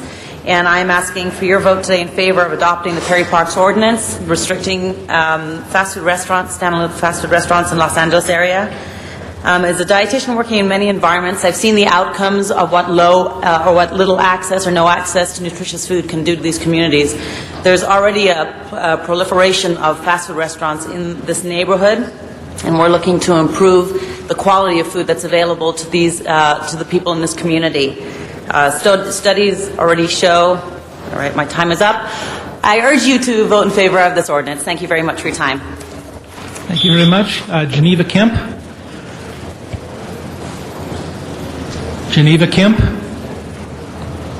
No, Ms. Kemp, thank you. Rosemary, and I can't read this, Proby or Droby? Rosemary? No? No Rosemary? Okay, Betty Dronan? Betty Dronan? Drawhan?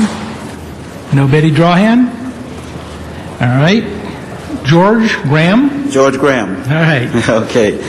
Those are members of Community Coalition as well as myself, and we're down here to.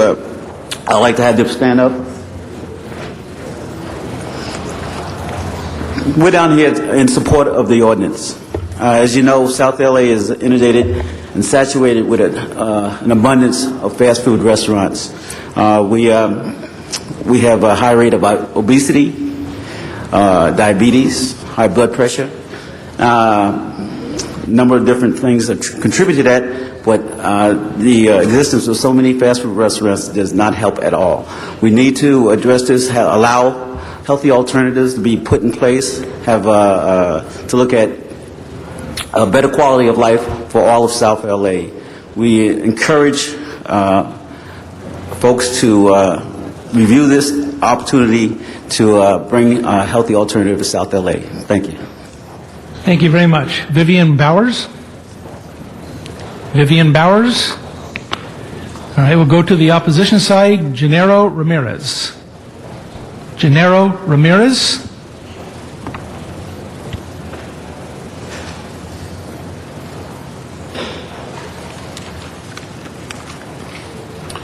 Good afternoon. My name is Gennaro Ramirez, and I work for Carl's Jr. Restaurant, where I'm a general manager. I'm here to speak against the proposal of expanding quick service restaurants. I've been working in the quick service restaurant industry for 13 years. This was my first job. I started as a cashier and worked myself through the ranks. Based on my personal experience and from other co-workers of mine, the quick service restaurant industry promotes personal growth and it leads to better positions within the company. And I urge all of you to vote against this proposal. Thank you. Thank you very much. And Madeline Alfano. Can I get Ramiro's minute? Hi, Greg. I'm Madeline Alfano. I'm the owner of Maria's Italian Kitchens. I just opened my 10th location in Councilwoman Perry's district. I have one in your district as well. I've been in business for 25 years. I'm a 100% woman-owned business. I am not a franchise. I am not a chain. I'm a businesswoman, and I'm a restaurant owner. I promote goodwill in the community. We started a culinary arts program in the probation youth camps. We have a culinary arts program that we fund in the Santee, Los Angeles Unified School District. And this I just opened the first quick service Maria's Italian Kitchen downtown. It's called Eat Your Pasta Fast, Maria's Italian Kitchen Express.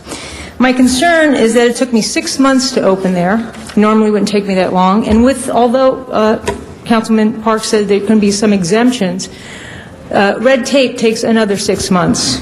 That 6 months cost me over $100,000. If this was my first restaurant, I could have never opened up. I think that the intent of this bill and this proposal is a very good one. There is an obesity problem. I don't think the restaurant industry is to blame. And I, for one, think the Mediterranean diet, which is the Italian diet, is probably the healthiest diet out there. So I urge you to reconsider how the bill is written and how this proposal is written on behalf of the 500 employees that I employ now. Thank you very much. Thank you very much. Andrew Casana.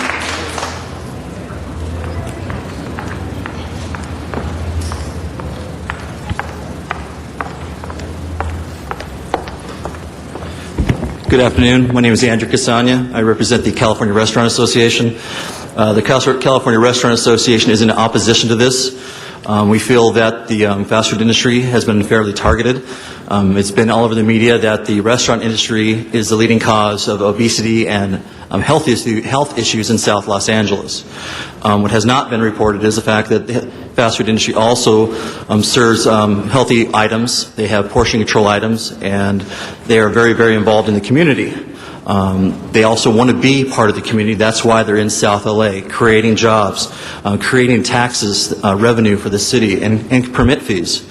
We also think it's important to know that we represent the sit-down industry, and if they want to be in South LA, they would already be there. And I do think that the city needs to outreach to the sit-down restaurants and talk to them about this, but I don't think the fast food industry should be blamed that the reason that there's no sit-down restaurants in South LA. So we oppose this. We ask you to vote no. Thank you. Thank you. Bonnie Moduno, followed by Patrick Ortiz. Good afternoon. My name is Bonnie Moduno. I live in Venice, and I'm a registered dietitian in private practice. I also have worked in public health, and I'm also a consultant to the McDonald's franchisees in Los Angeles and Southern California.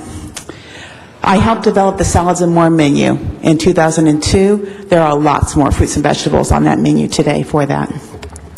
Obesity and diabetes are a very complex issue. It's an entire food environment concern. It's not just a fast food concern. I want to share with you some research I've done. In 2007, I compared the cost of McDonald's premium chicken salads with those salads you could buy in a supermarket. The supermarket costs were $7.11 to $7.99. At McDonald's, you can buy the same salad for $4.99. It's an amazing way to get lower cost fruits and vegetables. In 2005, I conducted research on sit-down restaurants and children's menus. Less than 7% of children's menus in sit-down restaurants had a fruit or vegetable available. Actually, today, over 90% do, but they followed fast food's lead. Just because a restaurant is a fast food restaurant does not mean they have no healthy choices. Thank you. Thank you very much. Patrick Ortiz.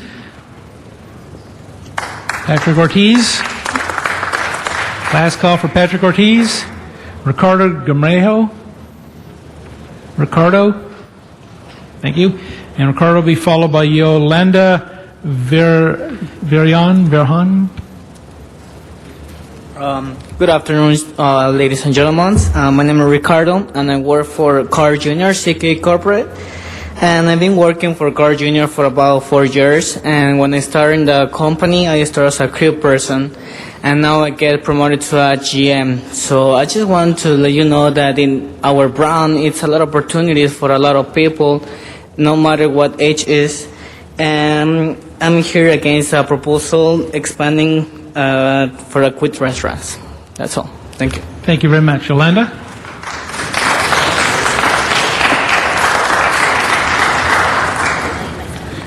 Good afternoon. My name is Yolanda Verhan. I come and represent Carl Jr. I started with Carl Jr. in 1986 as a crew person. I have been in this company for 23 years. Carl Jr. having given me opportunity to grow up, and now I'm a district manager position. I manage 300 employees. We will fed or raise and live off income and take them the opportunity to promote personal growth positions as management, better future for kids, family. Conclude with a request for city not to pass this proposal. Thank you, and time for the consideration. Thank you very much. Marciela Zamora. Marciela Zamora, and that'll be followed by Don Bailey.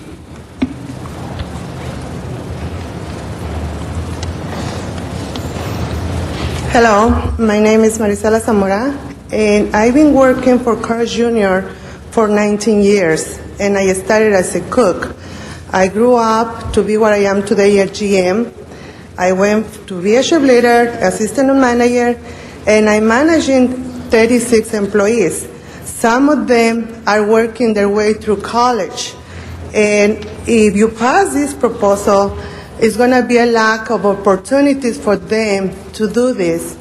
I'm against this proposed ordinance because we've been helping all these kids to grow up, to be helpful, to work their way through college, through school, and it's a lack of opportunities for them to grow up within the company the way I did. Thank you for your time. Thank you, ma'am. Don Bailey, followed by Rosario Villanueva. Thank you, Mr. President and honorable council members. My name is Don Bailey. I'm an owner-operator of McDonald's restaurants in South Los Angeles for the last 22 years. Much has been said about obesity and about healthy choices. McDonald's believe in healthy choices. I'm asking that McDonald's do not want you to kill off this legislation. We understand the intent of the IOC and the concerns about South Los Angeles. Our commitment to this community is unwavering. We have and will remain a pillar island of support for South Los Angeles. We're asking the city not to limit our ability to operate, create new or remodel existing locations or add new products. We are asking that the City Council delay consideration of the IOC until meaningful dialogues on the subject can take place. We are asking that the amendment, number one, define a limited menu within the definition of fast food restaurants. Number two, allow for interior and exterior remodeling of existing fast food restaurants, including expansion of floor space. And the last item, make the project permit process discretionary rather than mandatory. Thank you so much. Thank you, Mr. Bailey. Rosario Villanueva. Rosario Villanueva.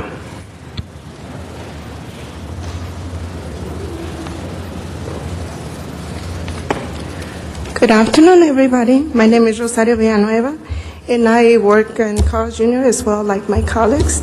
I'm a general manager, and I'm very concerned about the proposal. And I want to tell you my story. I got hired 27 years ago as a cook in the back line, and I worked myself up to general manager.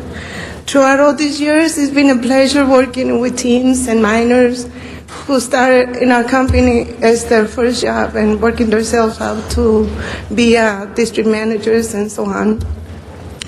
So I really hope that you reconsider this proposed ban, and I really thank you for your time and consideration. Thanks. Jim Tarabishi. Jim Tarabishi.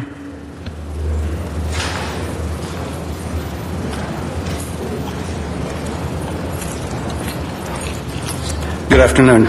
I also worked for Carl's Jr. I started with him in 1989 on Figueroa Street. I started as a supervisor, and I worked myself all the way to district manager, which I'm responsible for a total of 350 people. 350 families that are responsible about that if this proposal goes, they really have to find another way to support their families and make a better life for themselves. I really truly ask you to reconsider this proposal and help us help people make a better life for themselves. Thank you very much. Thank you. Modesto Alas. Modesto Alas. Followed by Cookie Lamel. Followed by Cesar Sanchez. Modesto? My name is Modesto Alas. I'm working for representing Carl Jr. I'm working in this company for 29 years, and I grow in this company. In the area I'm working with the schools, with the community. I saw a lot of kids growing up in our company also. And my request to the city is to not pass this proposal, and this affects our community. Thank you. Thank you. Cookie Lamel. It says you don't want to speak. Cesar Sanchez. Dino Savant. Mr. Sanchez? Okay, thank you. Hi, good afternoon. My name is Cesar Sanchez. I'm a general manager for one of the Carl Jr. company restaurants. And, I started in this company 7 years ago, and I went from cashier to chief leader, and now I'm a general manager. And I just would like to ask you to reconsider this proposal, because a lot of people depends on, on this job, and this company gives them the opportunity to grow up as a person, and, they support their families, and we also provide, services to our community, we have our schools, and we're always involving in community service, and so I would like you guys to reconsider this proposal, and thank you for your time. Thank you. Dino Servant. Ms. Perry? Could I just interrupt for 1 minute, because there seems to be a rumor which is completely erroneous, and while the people are still here in the room, no one is seeking to shut down your existing restaurants. Nobody is shutting down restaurants, fast food restaurants that are currently in existence. They are here now and they will remain. I don't know who is giving you this information, but it's absolutely wrong. Your restaurants will remain open for as long as you wish to remain open. If you wish to remodel or expand your restaurants, there's a copy of a form you can fill out now that is totally outside of this ordinance and is available to you anytime. It's called a hardship exemption application. If you wish to expand, add more seats, add more space, more square footage, this is what you would normally do anyway. That has nothing to do with this ordinance. But whoever is spreading this information that your restaurant will be shut down is not telling you the truth. So for those restaurants that are currently in existence, fast food or whatever, they will remain in existence. They will not go away. This ordinance is not targeting existing fast food restaurants whatsoever, so you will be fine. And whoever briefed you on what this ordinance is about and isn't about, obviously is trying to manipulate information to get you upset. But the truth of it is, your restaurants will be there for as long as you want them to be there. What we're only trying to do is diversify the options of the types of restaurants that come into South Los Angeles. But for all of you from Carl's Jr. and the other stores, Maria's Kitchen, you'll be fine. You're already open, you'll be operating, and you'll continue to operate, and nothing will happen. Ms. Perry, we have 4 cards left and no overtime. If you want to give each person a minute to speak to these 4 speakers who are here before us. Just let's go roll through it. Okay, let's do the last 4 speakers. Give you the courtesy of the minute. Dino Savant, Tina Robinson, Lee Mitchell, and Arnold Sachs. Those are the last 4 speakers. Just a point to Mrs. Perry's comments. It's not a rumor. The problem that they're trying to explain and exploit today is that without expansion within Los Angeles and in your districts, their opportunity for growth in their company is very limited. So the people that have been there for 26 years, when they start on the line as a prep cook, as a shift leader, to manager, to general manager, to district manager, that is a long haul for 23 years. Without the expansion of new stores, that stops. So what they're saying is their opportunity for their people to grow in their company is very, very limited. That being said... Go ahead, sir. You've got a minute to speak. That being said, there's a few points. If this is going to go through, we'd ask under a couple of the findings that you guys would take into consideration to amend them. Under finding number 2, the continuous wall along the streets cannot only be unsightly and block the light and air, but Finish your sentence. We've got a whole bunch of findings, but we would urge you either to have a continuance to open up dialogue on this, so that we can further move this along. You can submit that document for the record if you wish, sir, to the Sergeant at Arms. Okay, thank and that will go to the council members. Tina Robinson,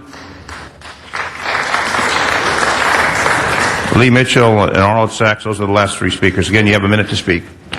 I've been waiting all day, and you gave me a minute. I'm here for McDonald's, and the reason I'm speaking from my heart. I first want to thank Ms. Perry for saying that McDonald's can continue to change the menus to better serve the people in the community. I work with McDonald's for over 20 years. I work with them as a mother, taking my children there, having to work 2 jobs, needing good food, quick food, inexpensive food, nourishing food so they could eat and I could continue to work to have a roof over their head. Number 2, I work with them for helping people get jobs. Young people that have been incarcerated, men and women that cannot get a job, which is the big boost now. McDonald's did this 20 years ago. You come out of prison, you straighten up, they'll give you a job. Not only you start out in the store with a job, but you can potentially be an entrepreneur, something we need in our community. I'm here today to ask you, as McDonald's has always done, education has been a prime thing for them. They've put money back into the community. I can say that because I've worked with them. I've seen the kids have gotten scholarships. Partner with our partners.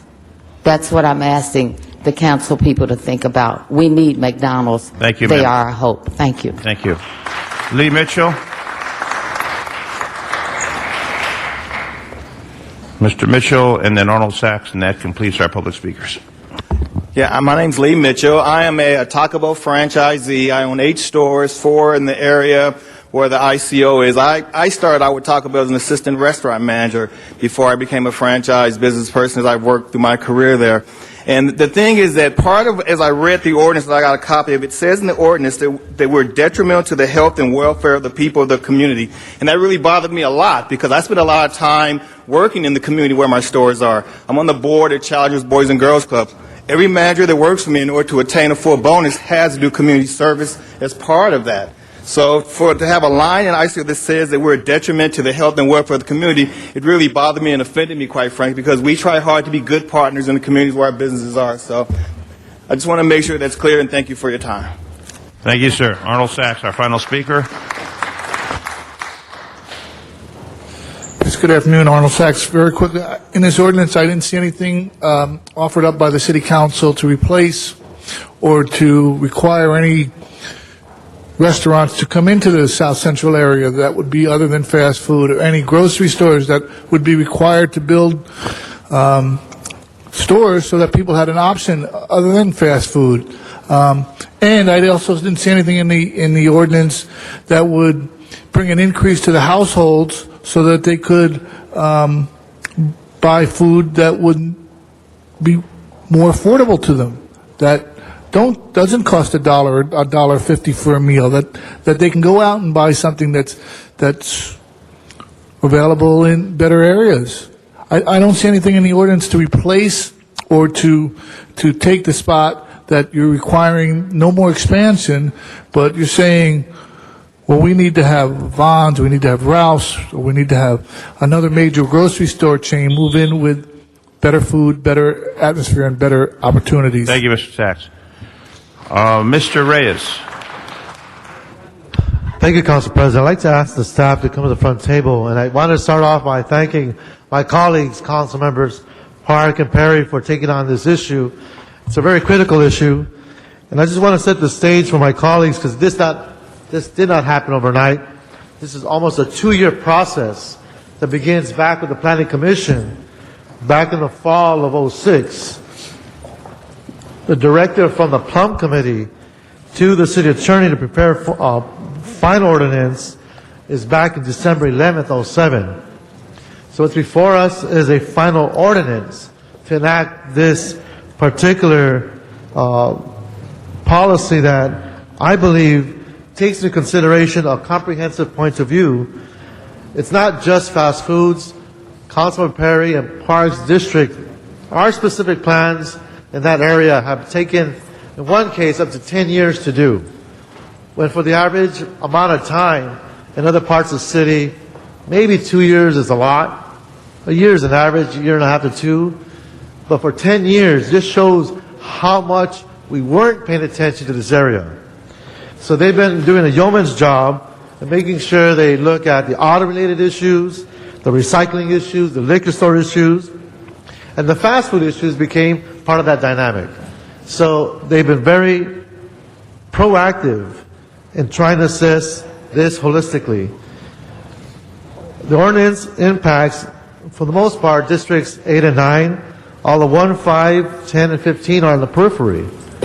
But still, what's essential here is the focus on land use impacts. And if I can just have the staff just speak to some of those land use impacts, which is important for the record, in showing how diligent we were and staying focused in our discretion as policymakers. Please. Faisal Roble, Planning Department, South LA Unit. We have been conducting several public meetings out there, and some of the issues that keep coming are many, one of which is the fast food proliferation in the community. We are very much looking at issues such as the proliferation, the design, the environmental issues that this type of uses are causing to the community.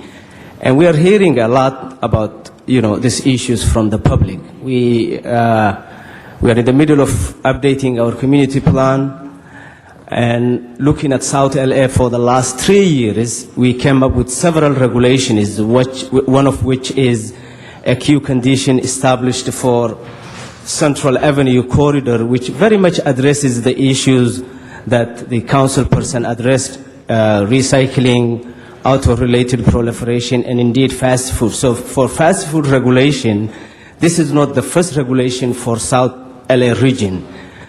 Crenshaw Corridor specific plan has provisions that deals with issues that we are talking about today, the design, the proliferation, and the layout of fast food establishments.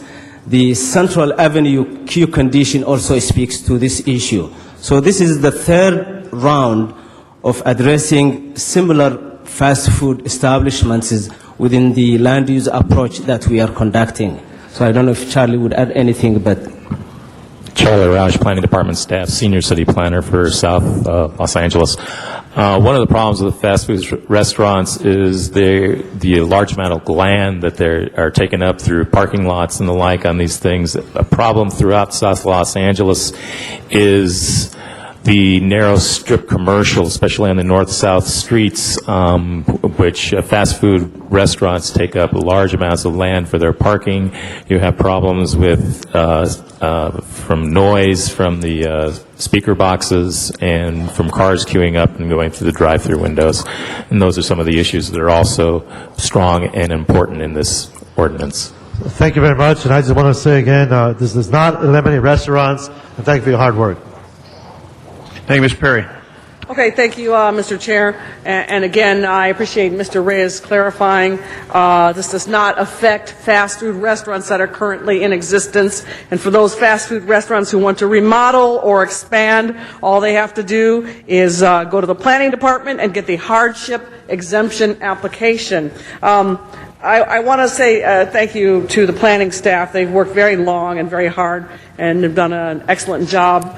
We have had 5 public meetings on this item, and I hope that my colleagues will be able to support this draft interim ordinance as it is currently drafted today. I believe the ordinance merits your support because people should be afforded choice. This ICO will allow us time to create strategic planning guidelines that will attract a variety of community assets like full-service, sit-down restaurants and grocery stores. This is not about banning fast food, while I understand it's been cast that way. It is about capitalizing on a window of time from a land use perspective to ensure that developable land is developed in a strategic manner that speaks to the need for more diversity of choices for the people who reside in South and Southeast Los Angeles, 32 square miles. If people want fast food, they will continue to have fast food. They will have it, and that is not the issue.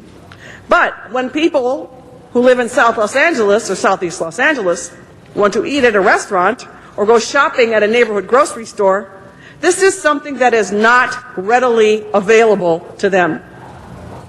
My district is only 14 square miles and is highly dense. When you add it together with the 8th district, that's how we get to 32 square miles. Right now, we are in the process of updating the South and Southeast community plans, and as the community has requested, we are including an extensive set of design guidelines for our commercial corridors that will act as permanent guidelines to the interim control ordinance. These are guidelines being developed by the community and the community stakeholders. Now, the community plan takes about 3 years to develop, and we are in the beginning of year 2. So it's important for us to have this ICO in place while our community plan is in the works. The ICO only applies to fast food establishments that are standalone entities, not a fast food establishment. For example, there is a McDonald's in the Science Center. This ordinance does not apply to a situation like this. Fast food restaurant, a Subway, there on Martin Luther King, that's fast food casual actually, but there's a Subway on Martin Luther King in Figueroa as part of a mall. That does not, this ordinance does not apply to that. So let's try to understand, instead of reacting to incorrect information, what this is and what it is not. It does not apply to establishments that are locating in mixed-use developments or a larger retail center. We have an over-proliferation of fast food restaurants in South LA. For the 900 restaurants in South Los Angeles, over 45% of those restaurants are fast food restaurants. It's a mere 32 square miles, limited to just our area, not anybody else's area. Now, just the LA Times analysis you may have read a few weeks ago said the city roughly had 8,200 restaurants. South Los Angeles has the highest concentration of fast food eateries. Compared, for example, to the west side, South Los Angeles has far fewer restaurants, about 900 versus 2,200 according to the Times analysis. And as I said a minute ago, 45% of those 900 are fast food. Fast food, of course, is not the source of all ailments, and anyone who believes that is, shall we say, misinformed. In fact, many fast food restaurants have taken it upon themselves to respond to the public's desire to access healthier food selections. Ultimately, of course, people make the choice as to what they put in their bodies, whether they choose to exercise and whether they choose to lead a healthy lifestyle. But the fact is this, there's not a lot of food choices in South Los Angeles. Previous decades of spot zoning and neglect in planning these communities has resulted in an extreme imbalance. We are limited in space, need to allow different opportunities for people who live here, and may not be able to drive to neighboring communities like Huntington Park, Inglewood, Culver City. People are looking for that family restaurant where they can enjoy a meal after their worship service or with their friends just to relax. There is a need for these amenities. According to a sales leakage study done in 2005 by C.B. Richard Ellis, Council District 9 redevelopment corridors, these are the commercial corridors south of Washington Boulevard, south of the 10 freeway. There is an annual sales leakage of $400 million each year out of the district on groceries, entertainment, and retail. What that means is that people would like to spend money in their own community, but there's nowhere for them to spend it in any significant way. So they are forced to spend outside of their own communities. In fact, people travel 5 to 10 miles outside of the community to go to a restaurant, a grocery store, or to go shopping. So the ICO today is just one tool to encourage different kinds of businesses to come and to locate into South Los Angeles. We have a brochure that we use as a marketing tool to explain to these new businesses. It's called Market Opportunities. We have financing opportunities. We have assistance on utilities through the Department of Water and Power. We have expedites through planning and building and safety. And what we're trying to convey here is that we are actually open for business in South Los Angeles. And it is an incentive package. And I think I recall a gentleman didn't seem to be aware that there are incentives. So I want you all to be aware. And for those of you who are listening here today, this is the incentive package encapsulated right here in this Market Opportunities brochure. And if you're interested, we'll get you extra copies. We're trying to work strategically to ensure that South Los Angeles gets its fair share of quality retail. So I hope for a yes vote today and appreciate your consideration. Mr. Parks. I'm done. Mr. Parks. Thank you, Mr. President. Before I start my comments, let me just, for general information, we got information from the MTA that all of the buses in LA County are running on time and schedule, and the rail system is on restricted speed only due to the ability to inspect the vehicles and the track. So just for information about the earthquake. Let me just go through it. I think Ms. Perry covered most of it, but I just think it is so important for the general public to understand what the ordinance does. And let me ask staff if you could give us a thumbnail of exactly what this ordinance is asking you to do, or asking the city to do. Could you hold my time? The ordinance basically requires a project permit. There are 6 findings that are made with the project permit. This is similar to what we do with all of our specific plan areas. And it will require an environmental clearance, probably a mitigated negative declaration.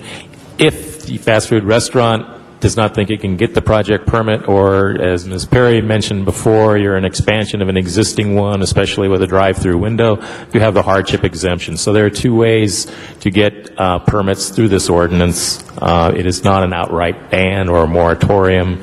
It's basically placing controls on previously unregulated restaurants. Would it be accurate to say that what used to be done by right has now a process in place? Correct. Okay, so for developers that understand what by right is, they would generally go out and get a building permit.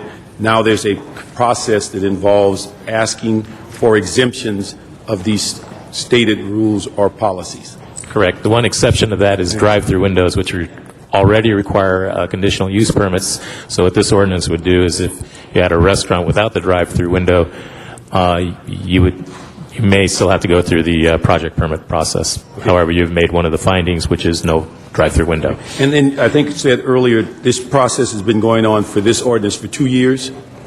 Correct. The work, yes. Okay. Could you give us just a thumbnail of what has been the community input in the number of meetings and such? Actually, the fast food establishment and the proliferation of this use is one of the most dominant issues that comes in our conversation. For the last 2 years, we have been out there engaging the community, listening to them as to the issues that plague them, and in addition to the liquor store proliferation, fast food comes on top.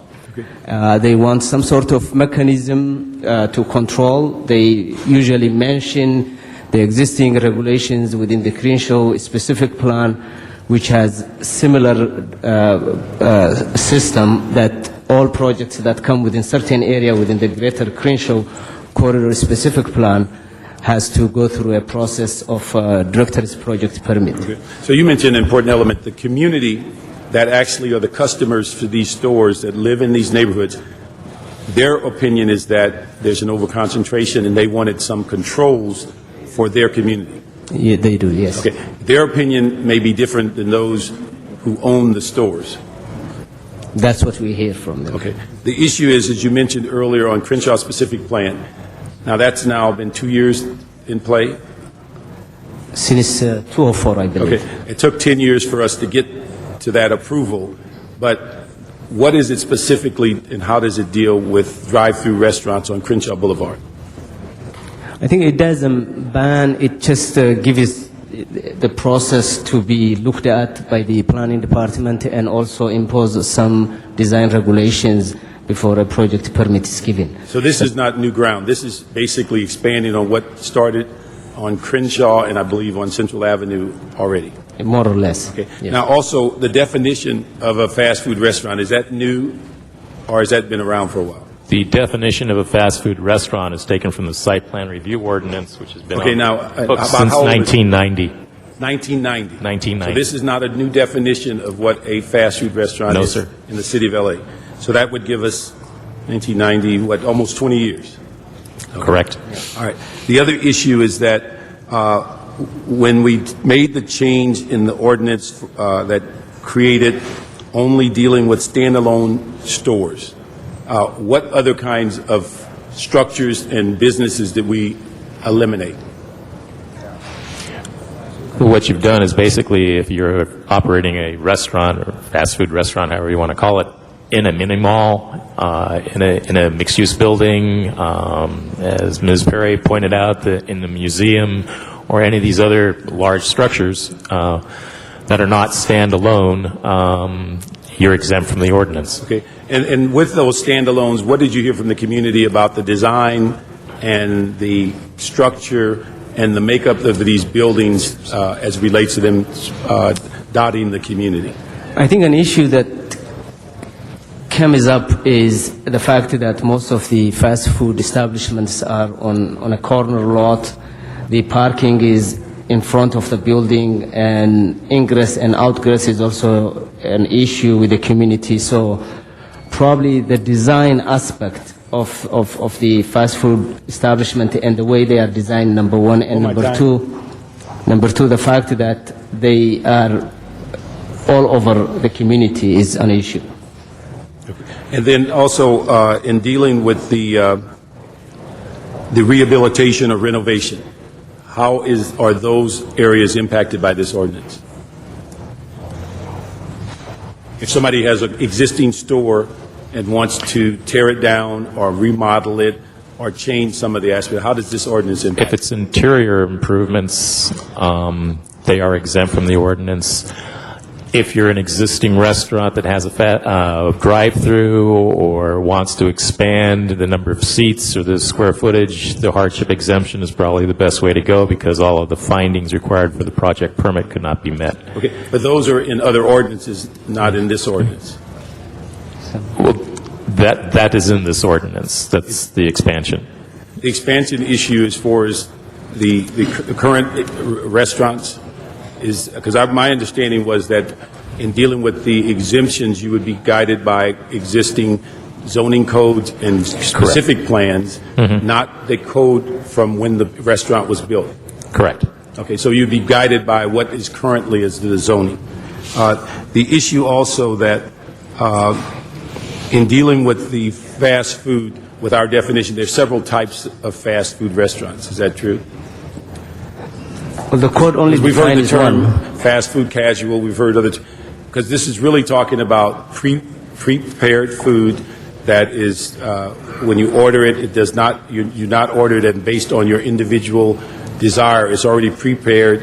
It's done in throwaway packages, things of that nature. So there's a variety of fast food, but we're only talking about a narrow number of stores that deal with this type of food.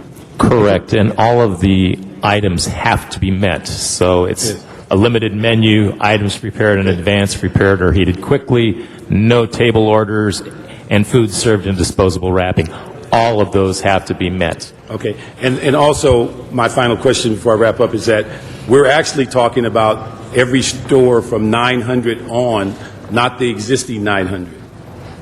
Yeah, we're not talking about the existing. Okay, Yeah. so we're talking about if we get from 900 and more, that's the stores we're talking about. Yes. Okay. Colleagues, I'd ask, and this is certainly very similar to what we've gone through on the vehicle ordinance in the sense of the cars in our district on major streets.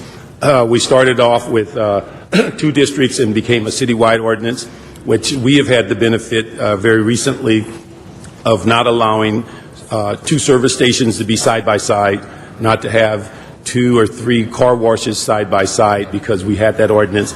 Here's an opportunity in which it gives us the ability to open up to other alternatives, whether they are restaurants or other businesses on our major thoroughfares or our major intersections as we move forward. And so in my judgment, it's the best way to give the community some input as it relates to their community and specific plans.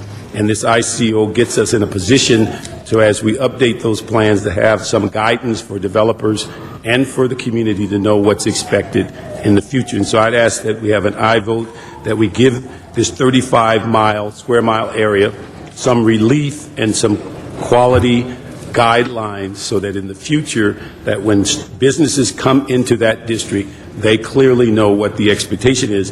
And I think it goes hand in hand with the document that Ms. Perry talked about on dealing with the incentives that just doesn't leave developers hanging out there by themselves. There are incentives that help them understand what the city is willing to do to bring in a grocery store or a restaurant in this 35-mile area. Thank you.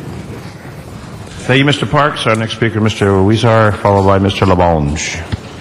Thank you very much, Mr. President. And ladies and gentlemen, it's been said that today's generation has a lower life expectancy than their previous generation, and it's the first time in the history of the United States that that is so. Many experts attribute that to obesity and the impacts that obesity has caused on people to get unhealthy as they get older, including diabetes and other illnesses. And minority communities are hit particularly hard, Latinos and African Americans. And so I see this ordinance as one tool of many that can be used to address that crisis that's facing the United States. It is one of many other things we should be doing.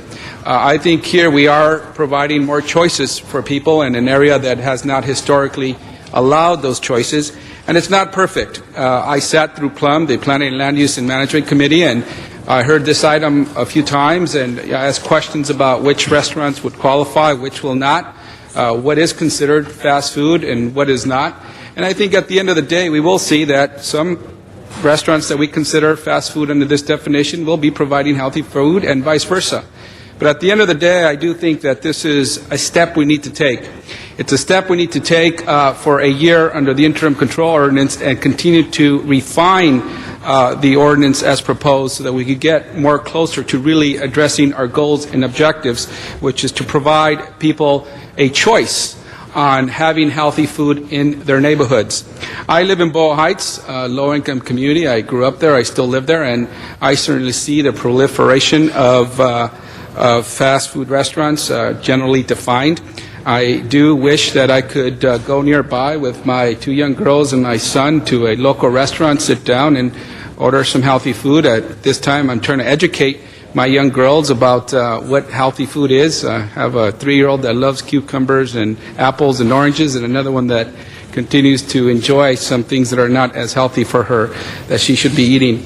But I do think that if we are going to seriously address the issue, the crisis that this country is facing, we need to address it head on. We need to educate people more about what is healthy eating and what is not. Our young people and all of us as consumers are bombarded every day about what's tasty, what tastes good, and more often than that, those are things that are quick and convenient and cheap to provide to us that are not as healthy as they should be for us. So this is one tool of many that we should use to combat this crisis that we're in.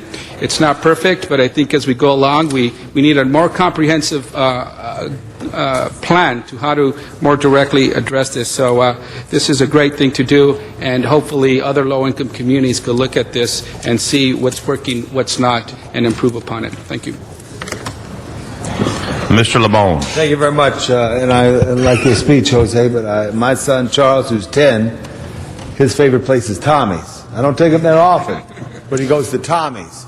But also, he goes to the park, and he runs. And the number one problem that we have failed to address is we quit physical education in our public schools. And I brought that here before, and they haven't had physical education in the schools. Now, Jan, I'm going to vote for this, so you're not going to clap now, but I'm going to vote for this to give you an ICO for a year.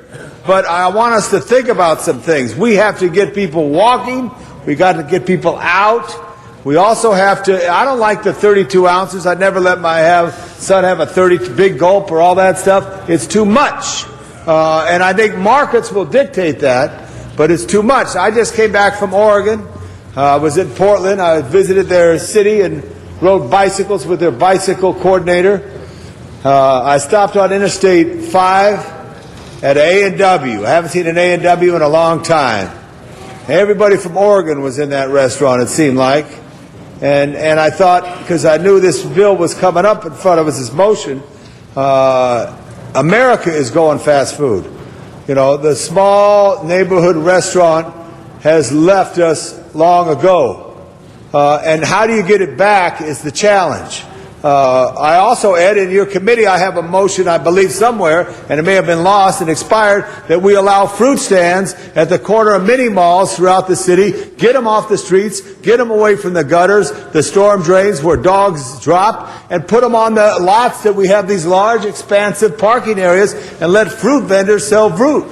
I think that's an important aspect. If my mother always told me, God rest her soul, you eat fruit. I have a banana right here. I haven't had it today, but I will in a minute. So all this is important. I just want to know, if I have a fast food place right now, just a question, and I change my menu, what is there in the ordinance that affects it? What defines fast food? Hold my time. No, I want not that I wouldn't want you, Jan, to answer. I want the planners to tell me. I want Charlie to tell me. I want Charlie to tell me. Okay. The definition, once again, is it's a limited menu. Items prepared in advance or prepared or heated quickly, no table orders, and most importantly, the word "and" served in disposable wrapping or containers. And I said most importantly the word "and" because that means that all of those items have to be in place. What about salads and stuff like that, Charlie? The best example I can give you is a restaurant named Killer Shrimp.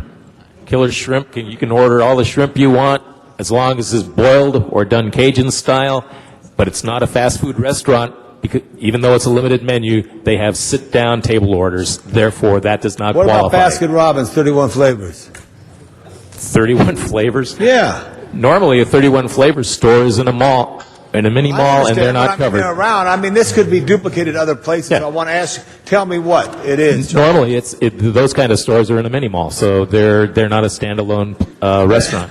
Another social phenomenon, I don't know if it was, and I think it was related to our inability to keep playgrounds clean, is these businesses created play places to make people feel comfortable. Has there been any studies on those play places?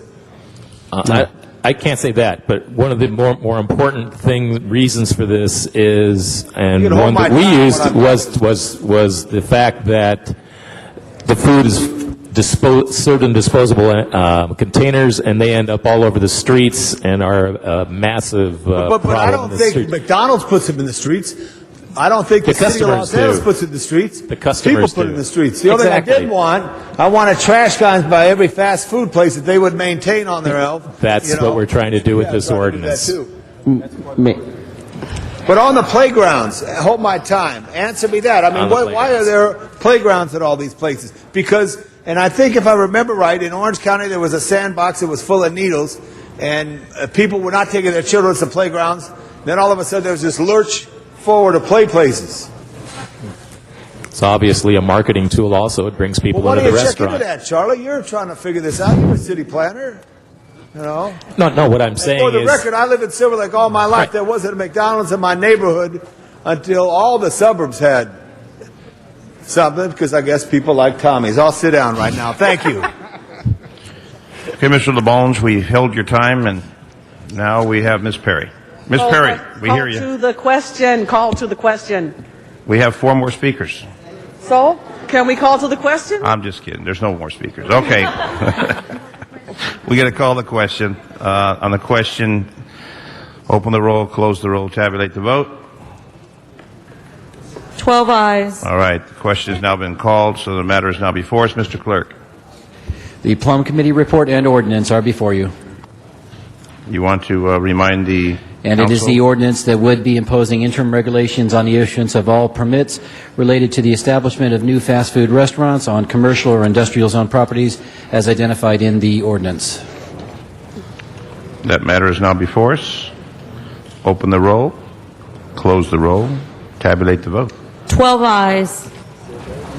Forthwith on that, Ms. Perry. Bye. Thank you. Number 46, forthwith, Mr. Clerk. And number 35. And we're joined by our controller, Laura Chick. Mr. Weezer, you're holding 17. Have we resolved that? No, number 35 is the item I wanted to discuss. That's my. You wanted I'd like to 35? Speak on that right now. Yes, thank you. Okay. Good afternoon, Ms. Chick. The other matter that you were holding on the desk. It was number 35. This one's fine. We could take it up now, Mr. Chair. All right. Thank you very much. Thank you very much, Mr. President. And ladies and gentlemen, just a few hours ago, we had the unfortunate situation where we felt a 5.8 earthquake hit the city of Los Angeles and the general region. And before us today, as an item for us to vote on, was a motion that myself and Mr. Parks put forward to look at a controller's report that she put out on the performance of the city's emergency planning efforts and citywide disaster preparedness. And I thought it was apropos that we call this item and reconsider it so that we talk a little bit more and highlight the situation for the city of Los Angeles and how and if we're prepared in situations like the one we just saw. Thankfully, we are not getting reports that there was much damage or people hurt, but I thought this would be an appropriate time to have the controller come up and report on this item. It is going to committee, but we wanted to hear from the controller as to her findings in the audit of the city's emergency planning efforts and citywide disaster preparedness. And Controller Chick, thank you for being available and your willingness to come over in such short notice. And I wanted to just ask you briefly on your findings on your report and anything you want to highlight in light of today's earthquake that we all felt. So please hold my time. Thank you. Thank you, and I will be brief. First of all, I want to congratulate the council and Council Member Weezer and Parks for introducing the motion and for the timeliness of hearing it today, right? It could not have been more perfect timing. And so I appreciate your reopening the discussion. I think the earthquake this morning was a cold, hard reminder that LA is very susceptible to emergencies and disasters. The audit of 2 weeks ago, unfortunately, found that the city of LA is not as prepared for a disaster as we should or could be. First and foremost, we do not have one single overarching, integrated, similarly to maybe the gang stuff some years ago, or a year ago, we did not have all the dots connected. And so we don't have one overarching disaster preparedness plan. We have a lot of standalone plans, but they're not connected. And if there's one issue that cries out for an overall strategic plan, it's emergency preparedness. So let me just bring up a couple of things I noticed this morning. I would love for the general manager of General Services maybe to be able to come in and speak to you. I'm not sure if you're all aware, council members, the bridge connecting City Hall East and City Hall was closed down at the time of the earthquake. The elevators were stopped. There was no public announcement to the employees in this building about what was going on, that those things were happening, or why. When I asked the General Services security guard on the bridge why the bridge was closed down, the answer was, in the case of an earthquake, there's possibilities the bridge isn't safe, and we want to inspect it and make sure before we open it that it's safe. Well, that's a good thing to have precautions, but it certainly raised concerns with me.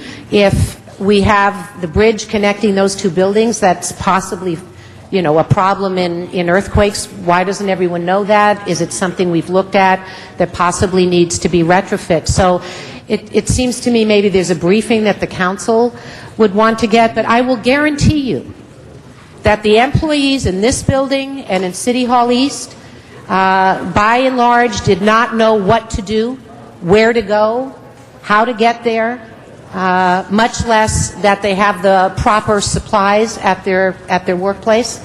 And then lastly, in the audit, we mention about a program to train neighborhood councils.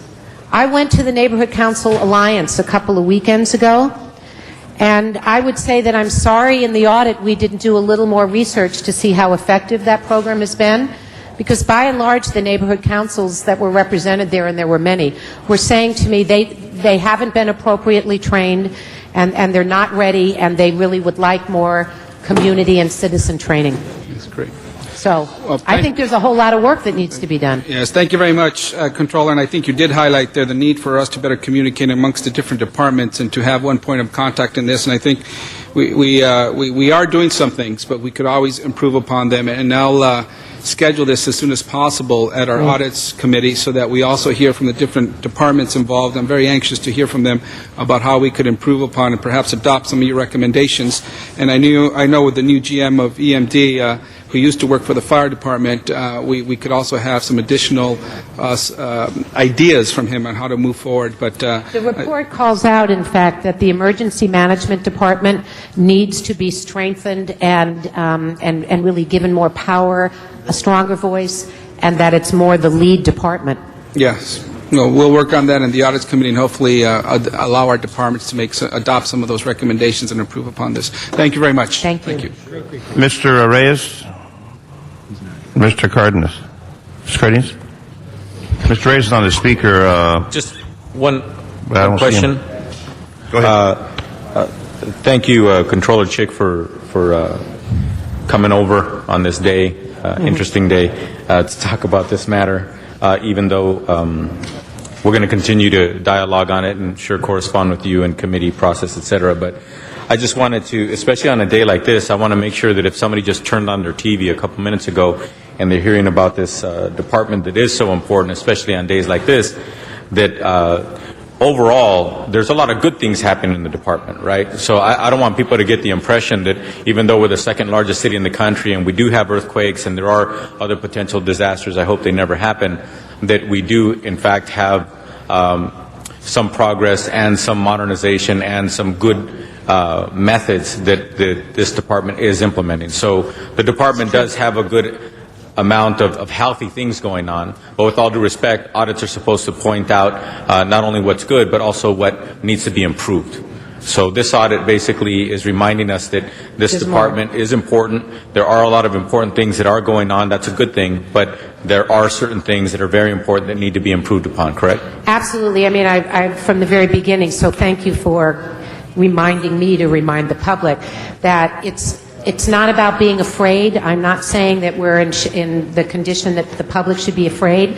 They should be prepared, and the city needs to take a more active role in making them prepared. But we've made a lot of progress in the past year or so, and the department's under new management, and really it's a question of the council and mayor tinkering a little bit with the management of emergency preparedness, you know, the EOO, the EOB, and all of that.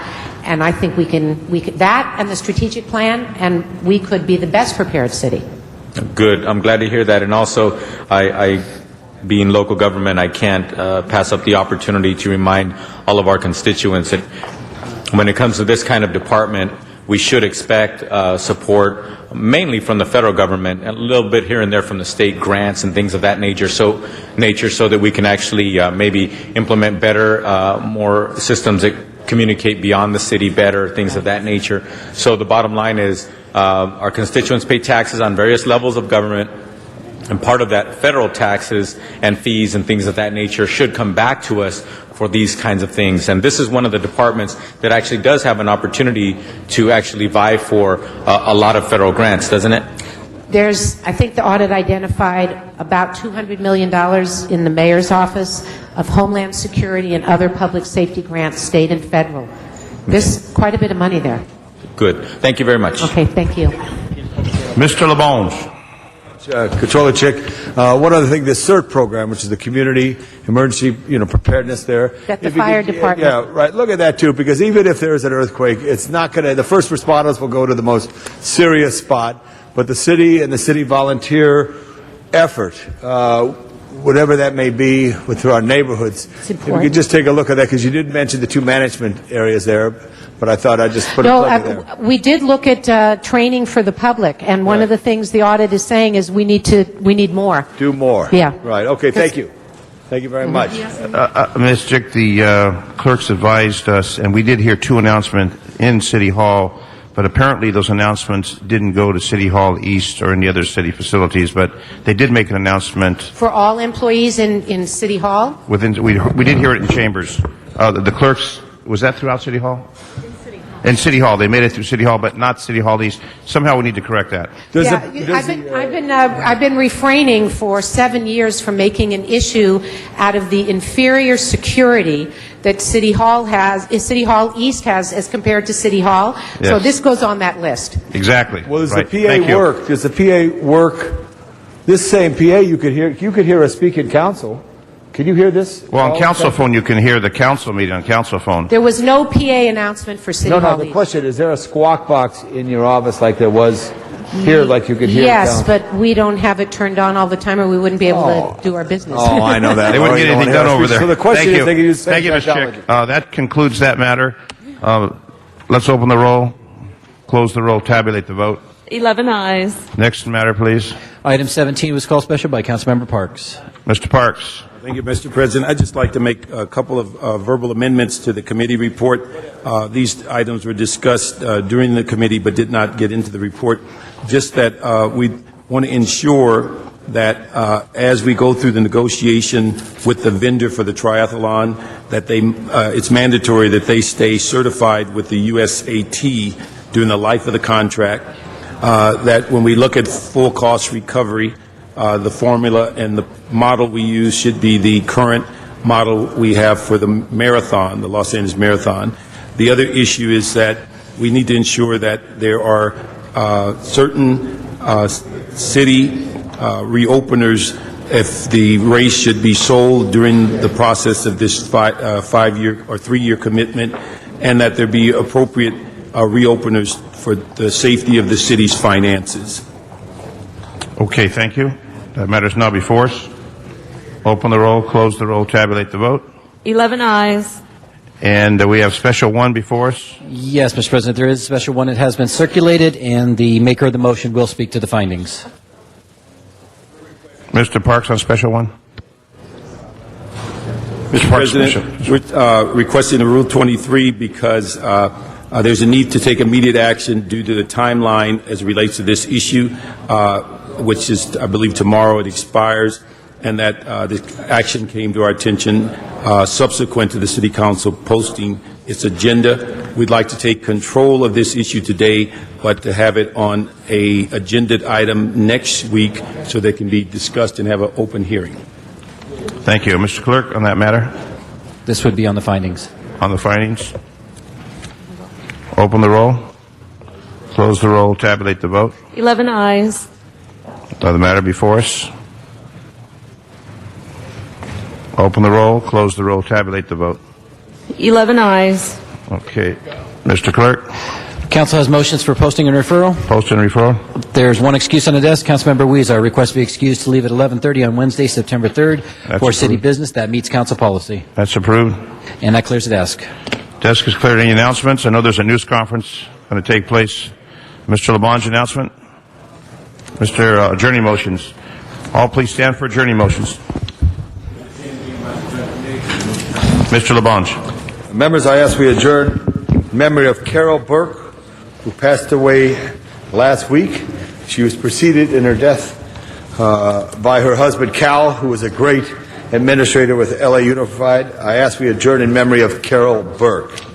Additionally, members, I ask we adjourn in memory of Ray George Gregg, who was the very special man who lived well and helped people all his life, lived a good life. And finally, members, I ask we join with others around the state in mourning the death of Andrew Palmer and Dan Packer, two firefighters who lost their lives in fires in California, battling their blaze. They were Washington firefighters who came to California to help in the effort here. Dan Packer, as well as Andrew Palmer. Thank you. Any other adjourning motions? Mr. Parks. President, I'd ask that we adjourn in memory of Mona Flora McKinney, who passed away July 1st, 2008. She was born August 1916 in Alabama. She spent most of her adult life in Alabama, where she married and had 4 children. She moved from there to Arizona, where she lived with a relative while raising her 4 children. She remained there for 35 years. She was very industrious and enterprising. She was a single mother during the pre- and post-World War II era.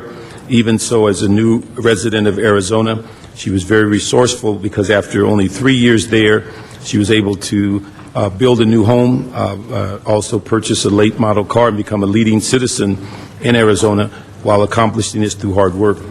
She basically was a champion in the sense of working out in the fields. She picked cotton for a number of years, even in that 100-degree weather. She also strived to teach her children the importance of honesty and hard work. She survived by her daughter, Shirley Ann Farrell Mayfield, her son, Udon Farrell, who's a retired LAPD lieutenant and currently a Superior Court judge, and her daughter-in-law, Tony Farrell, and a host of grandchildren and great-grandchildren. Mr. Reyes? Oh, I thought you had something to say. Announcement. Okay. That concludes your adjourning motions. Mr. Reyes for an announcement. We have, Planning, Land Use, and Management Committee will start in 10 minutes after the session. Thank you. Mr. Clerk, that concludes today's session. Call the roll. Thank you. We are now adjourned, and we will resume tomorrow morning.